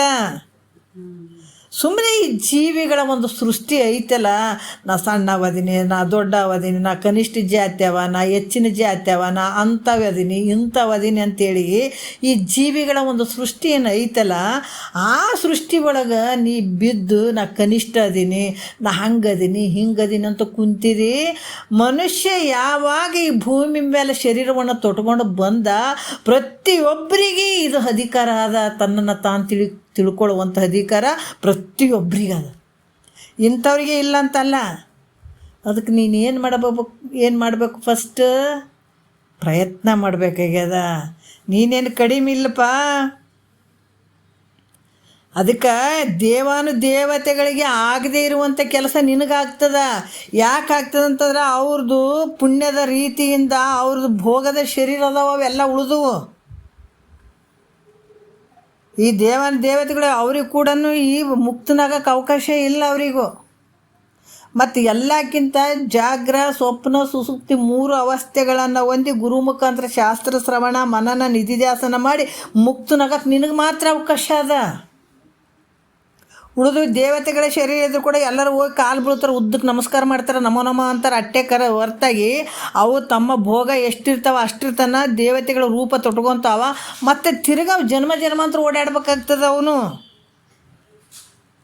ಅದಕ್ಕೆ ನಿನಗೆ ಮಾತ್ರ ಅವಕಾಶ ಅದ ನೋಡು. 3 ಅವಸ್ಥೆಗಳನ್ನು ಇಟ್ಕೊಂಡತ್ತ ನಿನಗೆ ಮಾತ್ರ ಈ ಭಾಗ್ಯ ಅದ. ಅದಕ್ಕೆ ನೀನೇನು ಕಡಿಮೆ ಅಲ್ಲಪ್ಪ. ನೀ ಪ್ರಯತ್ನ ಮಾಡು, ಸ್ವಲ್ಪ ಪ್ರಯತ್ನ ಮಾಡಕ್ಕೆ ನೀನು ಮುಂದುವರಿ ತಟಗೆ. ಆಗಂಗಿಲ್ಲ ಹಿಂದಕ್ಕೆ ಸರ್ಕೋಬೇಡ. ಹಿಂದಕ್ಕೆ ಸರ್ಕೊಂಡು ಅಂದ್ರೆ ಈ ಮಾನವ ಶರೀರ ನಿನಗೆ ಹೋಯ್ತು ಅಂದ್ರೆ ಭಾಳ ಮುಂದೆ ಕಷ್ಟ ಐತೆ ನಿನಗೆ. ಅದಕ್ಕೆ ಒಂದೊಂದು ಕ್ಷಣ ಕೂಡ ಇಂಪಾರ್ಟೆಂಟ್ ಅದಪ್ಪ. ಇದು ನೀ ತಿಳ್ಕೊಂಡಿರ್ಬೇಕು. ನೋಡು, ನಿನ್ನ ದಾರಿನೇ ತಪ್ಪಿ ಹೋಗ್ಯದ. ಏನೇನು ಸಾಮಾನು ತೊಗೊಂಡದ್ದು ಅದ್ರದಾಗ ನಷ್ಟ ಆಯ್ತಪ್ಪ, ಇದ್ರದಾಗ ನಷ್ಟ ಆಯ್ತು ಅಂತ ಕೊನೆವರೆಗೂ ಹತ್ತು ಸಾಯ್ತಿದಿ, ಹೌದಿಲ್ಲ? ಆ ಬೆಳೆ ಒಳಗೆ ನಷ್ಟ ಐತ್ರಿ, ಈ ಬೆಳೆ ಒಳಗೆ ನಷ್ಟ ಐತ್ರಿ. ನೋಡ್ರಿ, ರೈತರಾಗಲಿ ಯಾರೇ ಆಗಲಿ ಯಾವುದಕ್ಕೂ ನಷ್ಟ ಆಯ್ತು. ಬಿಸ್ನೆಸ್ದಾಗ ಲಾಸ್ ಆದ್ರೂ ಸಾಯ್ತಾವ. ಬೆಳೆಗಳ್ದಾಗ ನಷ್ಟ ಆಯ್ತಂತ ಸಾಯ್ತಾರ. ಎಲ್ಲ ಕಡೆ ನಷ್ಟ, ಆ ನಷ್ಟ ಈ ನಷ್ಟ. ಆ ನಷ್ಟದ ದಾಳಿ ಹೊಡಿಲಿ. ಜನ್ಮಾಂತರ ನಷ್ಟ ಕಷ್ಟ ಎಲ್ಲನೂ ಅನುಭವಿಸ್ಕೊಂತ ಬಂದಾವ. ಈ ಜನ್ಮವನ್ನು ನಷ್ಟ ಮಾಡ್ಕೊಳಕತ್ತಿದ್ದಿಲ್ಲ, ಮೊದಲು ಅರ್ಥ ಮಾಡ್ಕೊ. ಅನ್ಯಾಯವಾಗಿ ಈ ಜನ್ಮವನ್ನು ಹಾಳು ಮಾಡ್ಕೊಳಕತ್ತೀಯಲ್ಲಪ್ಪ, ಇದ್ರಾಗ ತಿಳ್ಕೊ ನೀನು. ಯಾಕಂತಂದ್ರೆ ಇದಕ್ಕೆ ಪ್ರಯತ್ನ ಭಾಳ ಮುಖ್ಯ ಐತೆ. ಇದಕ್ಕೆ ಪ್ರಯತ್ನ ಮಾಡು. ಆ ಬೆಳೆಗೆ ಎಷ್ಟು ಬಿತ್ತಬೇಕಂತ ಬೆಳೆಗೆ ಪ್ರಯತ್ನ ಮಾಡಿದ್ರೆ ಅದ್ರದ್ದು ಒಂದು ಫಲ ಬರ್ಬೋದು, ಒಂದು ಫಲ ಬರದೇ ಇರ್ಬೋದು. ಎಷ್ಟೇ ಪ್ರಯತ್ನ ಮಾಡಿದ್ರು ಬರ್ಬೋದು, ಬರದೇ ಇರ್ಬೋದು. ಆದ್ರೆ ಈ ಬೆಳೆ ಏನು ಬಿತ್ತಿದೆಯಲ್ಲ, ಇದ್ರ ಫಲ ಖಂಡಿತ ಸಿಗ್ತದೆ ನಿನಗೆ. ಈ ಏನು ಬೆಳೆ ಬಿತ್ತಿ ಇದನ್ನು ಫಲ ತೊಗೋಬೇಕಂತ ನೀ ಏನು ಪ್ರಯತ್ನ ಮಾಡ್ತಿದ್ದೆಲ್ಲ, ಇದನ್ನು ಪರಮಾರ್ಥ ಅನ್ನುವಂಥ ಬೆಳೆ, ಇದಕ್ಕೆ ನೀ ಎಷ್ಟು ಪ್ರಯತ್ನ ಮಾಡ್ತಿದ್ದೀಯೋ ಅಷ್ಟು ಫಲಗಳದಾವೆ ನಿನಗೆ. ಇದಕ್ಕೆ ಫಲ ಕೊಟ್ಟೇ ತೀರ್ತದೆ. ಇದಕ್ಕೆ ಲಾಸ್ ಆಗುವಂಥದ್ದಿರಲಿಲ್ಲ ಅಲ್ಲ, ಅದನ್ನ ಅರ್ಥ ಮಾಡ್ಕೋಬೇಕು ನಾವು. ಅದಕ್ಕೆ ಅವ್ರು ಸಮಾಧಾನ ಹೇಳ್ತಾರೆ, ನೋಡಪ್ಪ, ಮನಸ್ಸು 2 ರೀತಿಯಿಂದ ಚಂಚಲಾಗ್ಯದ. ಕಾಮ ಕ್ರೋಧಾದಿಗಳಿಂದ ಒಂದು ವಿಧ ಚಂಚಲತ್ವ ಅದು. ಕಾಮ ಕ್ರೋಧ ಮದ ಮಾತ್ಸರ್ಯ ಅರಿಷಡ್ ವರ್ಗಗಳಿಂದ, ಕಾಮ ಕ್ರೋಧದಿಂದ ಇವೆಲ್ಲ ತಗೊಳ್ಬೇಕು. ಅರಿಷಡ್ ವರ್ಗಗಳಿಂದ ಒಂದು ರೀತಿಯ ವಿಧದ ಚಂಚಲತ್ವ ಉಂಟಾಗ್ತದೆ ನಿನ್ನ ಮನಸ್ಸಿನಲ್ಲಿ. ಮತ್ತೊಂದು ಮನೋರಾಜ್ಯ ಮೂಲಕ ಚಂಚಲ ಆಗ್ತದೆ. ಮನಸ್ಸಿನ ಮೂಲಕ ಚಂಚಲ ಆಗ್ತದೆ, ಮನೋರಾಜ್ಯದ ಮೂಲಕ ಚಂಚಲ. ಈಗ ಚಂಚಲ ಜಲದಲ್ಲಿ ಮುಖವು ಹೊಳೆದಂತೆ ನೋಡ್ರಿ. ಯಾಕಂದ್ರೆ ಈ ಚಂಚಲ ಹೆಂಗದಂತಂದ್ರೆ, ಈ ನೀರು ಹರಿತಾ ಇರ್ತಾವಲ್ಲ, ಹರಿತಾ ಇರುವಂಥ ಜಲದಲ್ಲಿ ಸೂರ್ಯನ ಬಿಂಬ ಚಂದ ಕಾಣಿಸ್ತದ ನಮಗೆ? ಇಲ್ಲ, ಹಿಂಗ ಕಾಣಿಸ್ತದೆ. ಅದ್ರಂಗ ಈ ಒಂದು ಚಂಚಲ ಜಲದಲ್ಲಿ ಮುಖ ಹೆಂಗೆ ತೋರ್ತದೆ, ಅದೇ ರೀತಿ ಮುಖ ಕೂಡ ನೋಡ್ಕೊಂಡಾಗ ಕರೆಕ್ಟ್ ಕಾಣಿಸ್ತದ ನೀರಿನಲ್ಲಿ. ಅಂದ್ರೆ ಕಾಣಂಗಿಲ್ಲ, ಹಿಂಗ ಕಾಣ್ತದೆ. ಅದಕ್ಕೆ ಚಂಚಲ ಮನಸ್ಸಿನಲ್ಲಿ ವಿಚಾರ ಕೂಡ ಹುಟ್ಟಂಗಿಲ್ಲ. ಮನಸ್ಸು ಚಂಚಲ ಆಯ್ತಂದ್ರೆ ಈ ವಿಚಾರಗಳು ಕೂಡ ಹುಟ್ಟಂಗಿಲ್ಲ. ಅದರಿಂದ ಇಲ್ಲಿ ಕೂಡ ಹೇಳ್ತಾರ, ಅದರಿಂದ ಕಾಮಾದಿಗಳಿಂದ ಚಂಚಲ ಆಗಿತ್ತಂದ್ರೆ ಅದನ್ನು ಧ್ಯಾನದಿಂದ ನಿವೃತ್ತಿಪಡಿಸು. ಕಾಮಾದಿಗಳಿಂದ ಚಂಚಲ ಆಗಿತ್ತು ಅಂತಂದ್ರೆ ಅದು ಯಾವುದರಿಂದ ನೀನು ಸಮಾಧಾನ ಪಡಿಸ್ಬೇಕು ಅಂದ್ರೆ ಅದು ಧ್ಯಾನದಿಂದ ನಿವೃತ್ತಿಪಡಿಸು. ಈಗ ಮನೋರಾಜ್ಯದಿಂದ ಈ ಮನಸ್ಸಿಂದ ಏನಾದರೂ ಚಂಚಲ ಆಗಿತ್ತು ಅಂದ್ರೆ, ಮನೋರಾಜ್ಯದಿಂದ ಚಂಚಲ ಆಗಿತ್ತಂದ್ರೆ ದೇಹದೊಳಗೆ ಏನೈತೆ, ಒಂದು ನಾದ. ಅದು ಶರೀರದೊಳಗೆ ಒಂದು ನಾದ ಐತೆ. ಅದು ಯಾವ ನಾದ? ಓಂಕಾರ. ಅದನ್ನು ಕೇಳುವಂಥ ಅಭ್ಯಾಸ ಅದನ್ನು ಮಾಡಿದ್ರೆ ಮನೋರಾಜ್ಯ ಕೂಡ ಅಲ್ಲೇನಾಗ್ತದ, ಚಂಚಲ ಆಗಿರ್ತದಲ್ಲ, ಅದು ಕೂಡ ನಷ್ಟ ಆಗ್ತದೆ. ಅದಕ್ಕೆ ಇಲ್ಲಿ ಕೂಡ ಏನು ಹೇಳ್ತಾರೆ, ಒಳಗೆ ನಾವು ಹೆಂಗೆ ಕೇಳಬೇಕ್ರಿ, ಅದಕ್ಕೆ ಈ ರೀತಿ ಅಂತಂದ್ರು ಕೂಡ ನಗಾರಿ ಈ ನಾದ ಯಾವ್ಯಾವುಗಳಿಂದ ಹುಟ್ಟುತ್ತಾವ ಅಂತಂದಾಗ ಅದಕ್ಕೆ ನೋಡ್ರಿ, ಮಹಾತ್ಮರು ಏನೇನು ಒಂದೊಂದು ಸಗುಣ ರೀತಿಯಲ್ಲಿ ನೋಡುವಂಥದ್ದು, ದೃಶ್ಯವಾಗಿ ನೋಡುವಂಥದ್ರಲ್ಲಿ ಕೆಲವೊಂದೊಂದು ನಮಗೆ ಕಾಣ್ತಾವಲ್ಲ, ಅದ್ರ ಹಿಂದಿನ ಗೂಢಾರ್ಥಗಳು ಭಾಳ ಅದ್ಭುತ ಅದಾವೆ. ಅದಕ್ಕೆ ನಾವು ವಿಚಾರ ಮಾಡಬೇಕು, ಬಹಳ ಸ್ವಲ್ಪ ವಿಚಾರ ಮಾಡಬೇಕು. ಇದು ಯಾವ ರೀತಿ ನಗಾರಿ ಮೊದಲಾದ ವಾದ್ಯಗಳಲ್ಲಿ ಏನು ಈ ವಾದ್ಯಗಳೇನು ಅದಾವ, ಆ ಶಬ್ದಗಳು ಹಿಂಗೆ ಹೊಡೆದಾಗ ನಗಾರಿ ಮತ್ತು ಇವೇನು ಹೊಡಿತಾವಲ್ಲ ಗಂಟೆ, ಇವೆಲ್ಲ ವಾದ್ಯಗಳಲ್ಲಿ ಏನಂತಂದ್ರೆ ಈ ಹೊಡೆತ ಹಿಂಗೆ ಹೊಡೆದಾಗ ಅಲ್ಲಿ ನಾದ ಹುಟ್ಟುತ್ತದೆ ನೋಡ್ರಿ, ಶಬ್ದ ಬರ್ತದಲ್ಲ, ಅದು ಓಂಕಾರ ಶಬ್ದ. ಈ ನಗಾರಿ ಗಂಟೆ ಇವೆಲ್ಲ ನಾವು ದೇವಸ್ಥಾನದಾಗ ಹೊಡಿತಾರಲ್ಲ, ಯಾಕೆ ಹೊಡಿತಾರದ? ಓಂಕಾರ ಶಬ್ದ ಸಲುವಾಗಿ ಅಲ್ಲಿ ಹೊಡಿತಾರೆ. ಅದನ್ನು ಸುಮ್ಮನೆ ಹೊಡಿತಾರೆ ದೇವ್ರಿಗೆ ಎಚ್ಚರಿಕೆ ಮಾಡೋಕ್ಕೆ. ಆ ಓಂಕಾರ ಶಬ್ದದಿಂದ ಪಾಸಿಟಿವ್ ಎನರ್ಜಿ ಅಲ್ಲಿ ಇರ್ತದೆ ಅಂತ ಹೇಳಿಬಿಟ್ಟು ಅವು ನಗಾರಿಗಳು ಅಲ್ಲಿ ಬಾರಿಸ್ತಾರೆ. ಮತ್ತು ಇಲ್ಲಿ ಓಂಕಾರನ ಅದು ನಮ್ಮ ಹೃದಯದೊಳಗೆ ಯಾರು ಹೊಡಿತಾರೆ? ನಮ್ಮಲ್ಲಿ ಒಂದು ಓಂಕಾರ ನಾದ ಐತಪ್ಪ ಅಂತ ಹೇಳಿದರು. ಯಾರನ್ನು ಹೊಡಿತಾರೆ? ಈಗ ಈ ಬೇರೆ ಬೇರೆ ಅವಕ್ಕೆಲ್ಲ ನಗರಿಗಳಿಗೆ ಅವಕ್ಕೆಲ್ಲ ಹೊಡೆದ್ರೆ ನಾದ ಹುಡ್ತದೆ. ಆದರೆ ನಮ್ಮ ಒಳಗಡೆ ಇರುವಂಥ ನಾದಕ್ಕೆ ಯಾರನ್ನ ಹೊಡೆದಾರನ? ಒಡೆಯದೇ ಇದ್ದರೂ ಕೂಡ ತನ್ನಿಂದ ತಾನೇ ಆ ನಾದ ನಮ್ಮ ಒಳಗಡೆ ಐತೆ. ಅದನ್ನು ಮತ್ತು ನಾವು ಹೆಂಗೆ ಕೇಳ್ಬೇಕ್ರಿ? ನಾದ ನಮ್ಮ ಒಳಗಡೆ ಇರುವಂಥ ಓಂಕಾರ ಶಬ್ದವನ್ನು ನಾವು ಹೆಂಗೆ ತಿಳ್ಕೊಳ್ಬೇಕು? ಭಾಳ ವಿಶೇಷ ಐತಿ ನೋಡ್ರಿ. ಅದು ಹೆಂಗೆ ತಿಳ್ಕೊಬೇಕಂತಂದ್ರೆ ಎರಡು ಕಿವಿಗಳನ್ನು ಮುಚ್ಚಬೇಕು. ಹೆಂಗೆ? ಒಂದು ಬೆರಳು ಇಟ್ಕೋಬೇಕು ಕಿವಿಯಲ್ಲಿ. ಈ ವಿಚಾರ ನೋಡ್ರಿ. ಇನ್ನೂ ಒಂದು ಹೇಳುತ್ತೇನೆ. ಈ ಶಂಖ ಇರ್ತದಲ್ಲ ಮನ್ಯಾಗ, ನಾವು ಸಮುದ್ರದಲ್ಲಿ ಚಲೋ ಒರಿಜಿನಲ್ ಶಂಖ ಇರಬೇಕು. ಆಮೇಲೆ ಡೂಪ್ಲಿಕೇಟು ಅವು ಇವು ಮಾಡ್ತಾರಲ್ಲ, ಆ ಶಂಖ ಅಲ್ಲ. ಈ ಊದ್ತಾರಿಲ್ಲ, ಸಾಧು ಸಂತರು ಊದ್ತಾರೆ ನೋಡ್ರಿ, ಮನ್ಯಾಗ ಶಂಖ ಇರ್ತದಲ್ಲ, ಆ ಶಂಖ ಸಮುದ್ರದಿಂದ ತಂದಂಥ ಶಂಖ. ಅದನ್ನು ಬರೀ ಕಿವಿಗೆ ಇಟ್ಕೊಂಡು ನೋಡ್ರಿ, ಶಬ್ದ ಬರ್ತದೆ, ಅಂತ ಶಬ್ದ ಬರ್ತದೆ. ಅಲ್ಲಿ ಏನು ಶಬ್ದ ಬರ್ತದ? ಓಂಕಾರ ಶಬ್ದ ಬರ್ತದೆ. ಅದಕ್ಕೆ ಆ ಶಂಖಕ್ಕೆ ಭಾಳಷ್ಟು ಮಹತ್ವ ಅದ. ಯಾಕಂದ್ರೆ ಆ ನಾದ ಅಲ್ಲಿ ಐತೆ. ಅದರಿಂದ ಊದನು ಓದ್ತಾರೆ. ಆ ನಾದ ಓಂಕಾರ ನಾದ ಅದು. ಅದಕ್ಕಾಗಿ ಊದ್ತಾರೆ ಅವರು. ಮತ್ತು ನಮ್ಮ ಒಳಗಡೆ ನಾದ ಬರ್ತದೆ. ಯಾರಾದರೂ ಹೊಡಿತಾರೆ ಅನ್ನೋದ್ರೆ ಯಾರು ಹೊಡೆಯಂಗಿಲ್ಲ, ತನ್ನಂತಾನೇ ಹೊಡೆಯುವಂಥ ನಾದ ಇರ್ತದೆ. ಎರಡು ಕಿವಿಗಳನ್ನು ಮುಚ್ಚಿದ್ರೆ ನಾವು ನೋಡ್ರಿ, ಎರಡು ಕಿವಿಗಳನ್ನು ಮುಚ್ಚ್ರಿ, ಒಳಗಡೆ ಓಂಕಾರ ಶಬ್ದ ಕೇಳಿಸ್ತದೆ ನಮಗೆ. ಇವೆಲ್ಲ ಪರೀಕ್ಷೆನೂ ಮಾಡ್ಕೋಬೋದು. ಎರಡೂ ಕಿವಿಗೆ ಬೆರಳುಗಳನ್ನು ಇಟ್ಕೊಂಡು ಚಂದ ಗಟ್ಟಿಯಾಗಿ ಇಟ್ಕೊಳ್ರಿ. ಮುಚ್ಕೊಂಡಾಗ ನಮ್ಮ ಒಳಗಡೆ ಓಂಕಾರ ಶಬ್ದ ಬರ್ತದೆ. ಇದಕ್ಕೆ ಅನಾಹತ ನಾದ ಅಂತ ಹೇಳ್ತಾರೆ. ಇದಕ್ಕೆ ಅರ್ಥ ಆಯ್ತಲ್ಲ?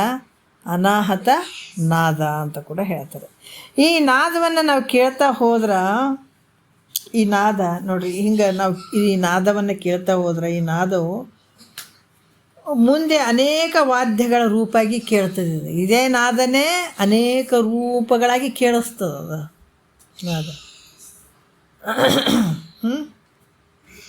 ಇದೇ ನಾದ ನಮ್ಮೊಳಗಡೆ ಇರುವಂಥ ನಾದನೇ ನೋಡ್ರಿ. ಇದು ಭಾಳ ಸೂಕ್ಷ್ಮ ವಿಚಾರಗಳು.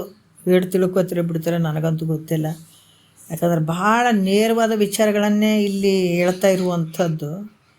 ನಮ್ಮ ಒಳಗಡೆ ಇರುವಂಥ ನಾದ ಮುಂದೆ ಅನೇಕ ರೂಪಾಗಿ ಕೇಳಿ ಬರ್ತದದು. ಈಗ ಹೊರಗಿನ ಗಾಯನವನ್ನು ಕೇಳುವವರು, ಹೊರಗಿನ ಗಾಯವನ್ನು ನಾವು ಹಾಡುಗಳನ್ನು ಕೇಳ್ತೀವಿ, ಖುಷಿ ಪಡ್ತೀವಿ, ಬೇರೆ ಹಾಡುಗಳನ್ನು ಕೇಳ್ತೀವಿ. ಆದ್ರೆ ತನ್ನ ಒಳಗಡೆ ಇರುವಂಥ ನಾದ ಇದೇನಾಗ್ತದೆ? ಕೇಳುವವರ ಮನಸ್ಸು ಹೆಂಗಾಗ್ತದಪ್ಪ ಅಂದ್ರೆ ಸಂಗೀತದಲ್ಲಿ ಮಗ್ನವಾದಂತೆ. ಇದು ಅನೇಕ ವಾದ್ಯಗಳ ರೂಪ ಕೇಳಿ ಬರ್ತದೆ. ಆದರೂ ಕೂಡ ಹೊರಗಿನ ಗಾಯನವನ್ನು ಕೇಳುವವರ ಮನಸ್ಸು ಸಂಗೀತದಲ್ಲಿ ಮಗ್ನ ಆದಂತೆ. ಒಳಗಿನ ನಾದವನ್ನು ಕೇಳುವವರ ಮನಸ್ಸು ಆನಂದದಲ್ಲಿ ಮಗ್ನ ಆಗ್ತದೆ ನೋಡ್ರಿ. ಹೊರಗೆ ಗಾಯನವನ್ನು ಕೇಳುವಂಥವರ ಮನಸ್ಸು ಆ ಗಾಯನದಲ್ಲಿ ಹೇಗೆ ಮಗ್ನ ಆಗ್ತದೋ ಅದೇ ರೀತಿ ಒಳಗಡೆ ನಾದವನ್ನು ಕೇಳುವಂಥವ್ರ ಮನಸ್ಸು ಆನಂದದಲ್ಲಿ ಮುಳುಗ್ತದೆ ಅಂತ ಹೇಳ್ತಾರೆ ಅವರು. ಆಗ ಮನೋಸಂಬಂಧಿ ಏನಂತಂದ್ರೆ, ಯಾವಾಗ ಇದನ್ನು ಪ್ರತಿ ದಿವಸ ನಾವು ಓಂಕಾರ ಕೇಳ್ತಾ ಹೋದಾಗ ಮನೋ ಸಂಬಂಧವಾದಂಥ ಸಂಕಲ್ಪ, ವಿಕಲ್ಪ ಮತ್ತು ಇವೆಲ್ಲ ವಿಕಲ್ಪ ರೂಪದಂಥ ಮನೋರಾಜ್ಯ ಎಲ್ಲ ಏನಾಗ್ತದೆ? ಹೊರಟು ಹೋಗಿಬಿಡ್ತದೆ. ಯಾವ ವಿಚಾರಗಳು ಮಾಡಲಿಕ್ಕೆ ಅವಕಾಶ ಅಲ್ಲಿ ಇರೋಂಗಿಲ್ಲ. ಅದಕ್ಕೆ ಆವಾಗ ಏನಾಗ್ತದೆ? ಕೇಳ್ತಾ ಹೋದಾಗ ಮನಸ್ಸು ಏನೊಂದು ವಿಚಾರ ಮಾಡೋಕ್ಕಾಗ್ದೇ, ವಿಚಾರ ಮಾಡೋಕ್ಕೆ ಹೋಗದೇ, ಚಿಂತೆಯನ್ನು ಮಾಡದೆ ಶಾಂತವಾಗಿ ಇದ್ದು ಬಿಡ್ತದೆ ಅಂತ ಹೇಳ್ತಾರೆ. ಶಾಂತವಾಗಿ ಉಳ್ಕೊಂಡ್ಬಿಡ್ತದೆ. ಇಂಥ ಶಾಂತಮಯಾದಂಥ ಒಂದು ಸಾತ್ವಿಕ ವೃತ್ತಿಯಲ್ಲಿ ಯಾವಾಗ ನಿನ್ನ ಮನಸ್ಸು ಈ ರೀತಿಯಿಂದ, ಅದಕ್ಕೆ ಹೇಳ್ಯಾರ, ಈ ರೀತಿಯಿಂದ ಯಾವಾಗ ನಿನ್ನ ಮನಸ್ಸು ಶಾಂತ ಆಗಿಬಿಡ್ತು ಅಂದಾಗ ಆವಾಗ ನಿನಗೆ ಶಾಂತಮಯವಾದಂಥ ಸಾತ್ವಿಕ ವೃತ್ತಿಯಲ್ಲಿ ವಿಚಾರ ಆಗ್ತದೆ ನಿನಗೆ. ಈ ವಿಚಾರ ಅದಕ್ಕೆ ಜಗತ್ತಿನವಾಗಿ ಯಾಕ್ರಿ ಎಲ್ಲರಿಗೂ ಕೇಳೋಕ್ಕಾಗವಲ್ದು ಅಂದ್ರೆ ಹಿಂಗೆಲ್ಲ ಅದಾವ ನೋಡ್ರಿ. ಇಷ್ಟು ಸೂಕ್ಷ್ಮ ಅದು ವಿಚಾರಗಳು. ಅವ್ರು ಅಷ್ಟು ಮನಸ್ಸು ಶಾಂತ ಆಗಬೇಕಾಗ್ಯದ. ಅಂಥ ಒಂದು ಶಾಂತವಾದ ಒಂದು ಸಾತ್ವಿಕ ವೃತ್ತಿಯಲ್ಲಿ ಇಂಥ ವಿಚಾರ ಹೊಳಿತಾವ ಅಂದಾಗ, ಇಂಥ ವಿಚಾರವನ್ನು ನಾವು ಕೇಳಕತ್ತೀವಿ ಅಂದರೆ ಎಷ್ಟು ಧನ್ಯರಿ ನಾವು ಅಲ್ಲ. ಅದಕ್ಕೆ ಅದರಿಂದ ಚಿಂತೆಯನ್ನು ಬಿಡು. ಯಾವುದೇ ವಿಷಯಗಳು ಇದು ಒಂದೇ ಜನ್ಮದ ಚಿಂತೆ ಅಲ್ಲಪ್ಪ, ಜನ್ಮಾಂತರ ಇಂಥ ಚಿಂತೆಗಳು ಭಾಳ ಕಾಡ್ಯಾವ. ಅವು ಯಾವ ಚಿಂತೆಗಳು ಬರ್ತಾವಂದ್ರೆ ನೀನು ಸಾಯಿ ಹೊಡ್ಯಾಕೆ ಬಂದವಂತ ತಿಳ್ಕೊಬೇಕು. ನಾವು ಸುಮ್ಮನೆ ಉಪ್ರೇಟಿಗೆ ಚಿಂತೆ ಮಾಡ್ತೀವಿ. ಮಹಾತ್ಮರು ಏನು ಹೇಳ್ಯಾರ, ಊಟಕ್ಕೆ ಬಟ್ಟೆಗೆ ಬಡ್ಕೊಳ್ಬೇಕು, ಪ್ರಯತ್ನ ಮಾಡಬೇಕಿಲ್ಲ ಅಂತಿಲ್ಲ. ಆ ಬಂದದ್ದು ಬರಲಿ, ಗುರುವಿಂದ ಇರಲಿ. ಯಾವ ಚಿಂತೆ ಮಾಡಿ ಏನು ಮಾಡೋರು ನಾವು? ಶ್ರೀಕೃಷ್ಣ ಪರಮಾತ್ಮ ಪಾಂಡವ್ರ ಜೊತೆನೇ ಇದ್ದ ಚಿಂತೆ ಅವರು ಕಷ್ಟನ ತಪ್ಪಿಸ್ಲಕ್ಕೆ ಆಯ್ತೇನ? ಅಷ್ಟು ವರ್ಷ ಭಗವಂತನೇ ಅವ್ರ ಜೊತೆ ಇದ್ರೂ ಕೂಡ ಕಷ್ಟನೇ ತಪ್ಪಲಿಲ್ಲ ಅಂದ್ರೆ ನಮ್ಮಂಥವ್ರದ್ದು ಏನು ಬರ್ತದೆ ಹೋಗ್ತದಪ್ಪ. ನಾನು ಈ ಮುಂದಿನ ಯೋಚನೆ ಮಾಡಬೇಕು. ಸದ್ಗುರುನಾಥ ಹೇಳುವಂಥ ವಿಚಾರಗಳನ್ನು ಮಾಡಬೇಕು. ನಾನು ಅವ್ರು ಹೇಳುವಂಥದ್ದನ್ನು ಪಡ್ಕೊಳ್ಬೇಕು, ಅವ್ರದ್ದು ಹೇಳಿದಂಥ ದಾರಿಯಲ್ಲಿ ನಡ್ಕೊಳ್ಬೇಕು ಅನ್ನುವಂಥ ವಿಚಾರ ಮಾಡಬೇಕು. ಹೊರತಾಗಿ ಆ ಚಿಂತೆ ಈ ಚಿಂತೆ ಮನಸ್ಸಿನಾಗ ಇಟ್ಕೊಂಡು ಸಾಯಕ್ಕೆ ಹೋಗಬಾರ್ದು, ಆ ಮನಸ್ಸಿನಾಗ ಇಟ್ಕೊಳ್ಬಾರ್ದು. ಅವೆಲ್ಲ ಚಿಂತೆಯನ್ನು ಬಿಟ್ಟು ಶಾಂತವಾಗಿ ನಿನ್ನ ವಿಚಾರ ಮಾಡುವಂಥವನಾಗೂ, ವಿಚಾರ ಮಾಡ್ತಾ ಮಾಡ್ತಾ ಮಾಡ್ತಾ ಮಾಡ್ತಾ ನೀವು ಓದಿ ಅಂತಂದರೆ ಸ್ವಯಂ ಪ್ರಕಾಶ ಪ್ರತ್ಯಗಾತ್ಮ ಶಿವನೇ ನೀನಿದೆ ಅಂತ ಗೊತ್ತಾಗ್ತದೆ. ಅವಾಗ ಅನುಭವಕ್ಕೆ ಬರ್ತದೆ ನಿನಗೆ. ಅದಕ್ಕೆ ಶಿವನು ಸ್ವಯಂ ಪ್ರಕಾಶವಾಗಿರುವಂತೆ ಹೆಂಗದ ಶಿವ ಭಾಳಷ್ಟು ಪ್ರಕಾಶಮಾನತೆಯಿಂದ ಕೂಡ್ಯಾನಂತ ಹೆಂಗಂತಿದಿ ಆ ಸ್ವರೂಪನೇ ನೀನಿದ್ದಿ. ಅದರಿಂದ ನೀನು ಹೆಂಗಿದೆ ಶಿವನೇ ನೀನಿದಪ್ಪ ಅನ್ನುವಂಥದ್ದೇ. ಮತ್ತು ಮುಂದಿನ ವಿಚಾರಗಳು ಅದಾವ, ನಿಧಾನ ಹೋಗೋಣ. ಬಡ ಬಡ ಬಡ ಬಡ ಮುಗಿಸಿದ್ವೈತಂತ ಏನು ಮುಗಿಸೋದು ಬೇಡ. ಅದ್ಭುತವಾದಂಥ ವಿಚಾರಗಳು ಗುರುನಾಥ ಕೊಡ್ತಾ ಇದ್ದಾನೆ. ನಾವೆಲ್ಲರೂ ಉಣಾಕತ್ತೀವಿ. ಇದು ಸಾಮಾನ್ಯ ಊಟ ಅಲ್ಲ. ಇದು ಜನ್ಮಾಂತರಗಳಲ್ಲಿ ಸಿಗದೇ ಇರುವಂಥ ಊಟ ಇದು. ಇವಾಗ ಇಂಥ ಊಟ ಮೃಷ್ಟಾನ್ನ ಭೋಜನ ನಮಗೆ ಸಿಕ್ಕದಂತಂದ್ರೆ ಇದು ತಿಂದ ಮೇಲೆ ಇದು ಕರಗದೇ ಇರುವಂಥದ್ದು, ನಾಶ ಆಗದೇ ಇರುವಂಥದ್ದು ಅಂತ ಒಂದು ಶಕ್ತಿಯನ್ನು ಪಡ್ಕೊಳ್ಳುವಂಥದ್ದು ಇದರಿಂದ ಆಗ್ತದೆ. ನಾವೆಲ್ಲರೂ ಧನ್ಯರು. ಮತ್ತೆ ನೋಡೋಣ ನಾಳೆ ಮುಂದಿನ ವಿಚಾರ ಒಂದೆರಡು ಮತ್ತು ಗುರುಗಳ ಪಾದಕ್ಕೆ ಅರ್ಪಿಸಿ ಹರವು.